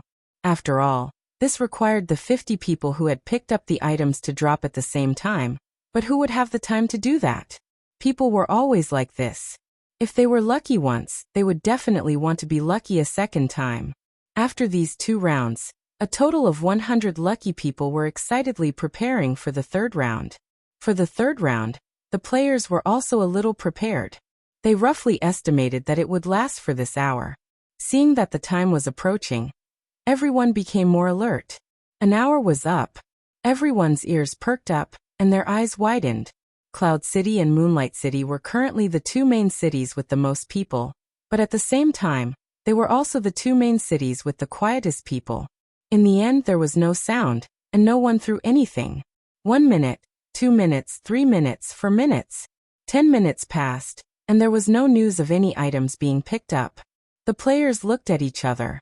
Who the fuck said that it would be thrown once an hour? Someone had already started cursing.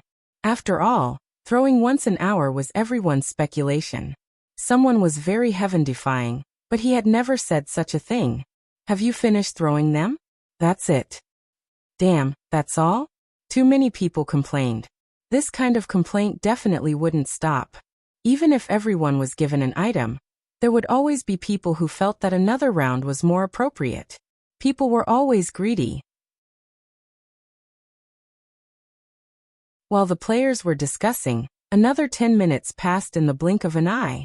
Many people already thought that the equipment throwing event might be over, and they were all asking around for news on the forum. So at this moment, the third round of throwing quietly began. This time, very heaven-defying people chose a place with less people. After looking at their escape route, they each chose a method that they felt was reliable and threw the equipment. The equipment was quickly discovered, but the person who threw the equipment was nowhere to be found. This time, it was a silent throw, very much in line with the silent scene of the 2 cities during the hour. So quietly, the third round ended. This time, there was no large-scale looting, because the throwing locations were remote places with very few people.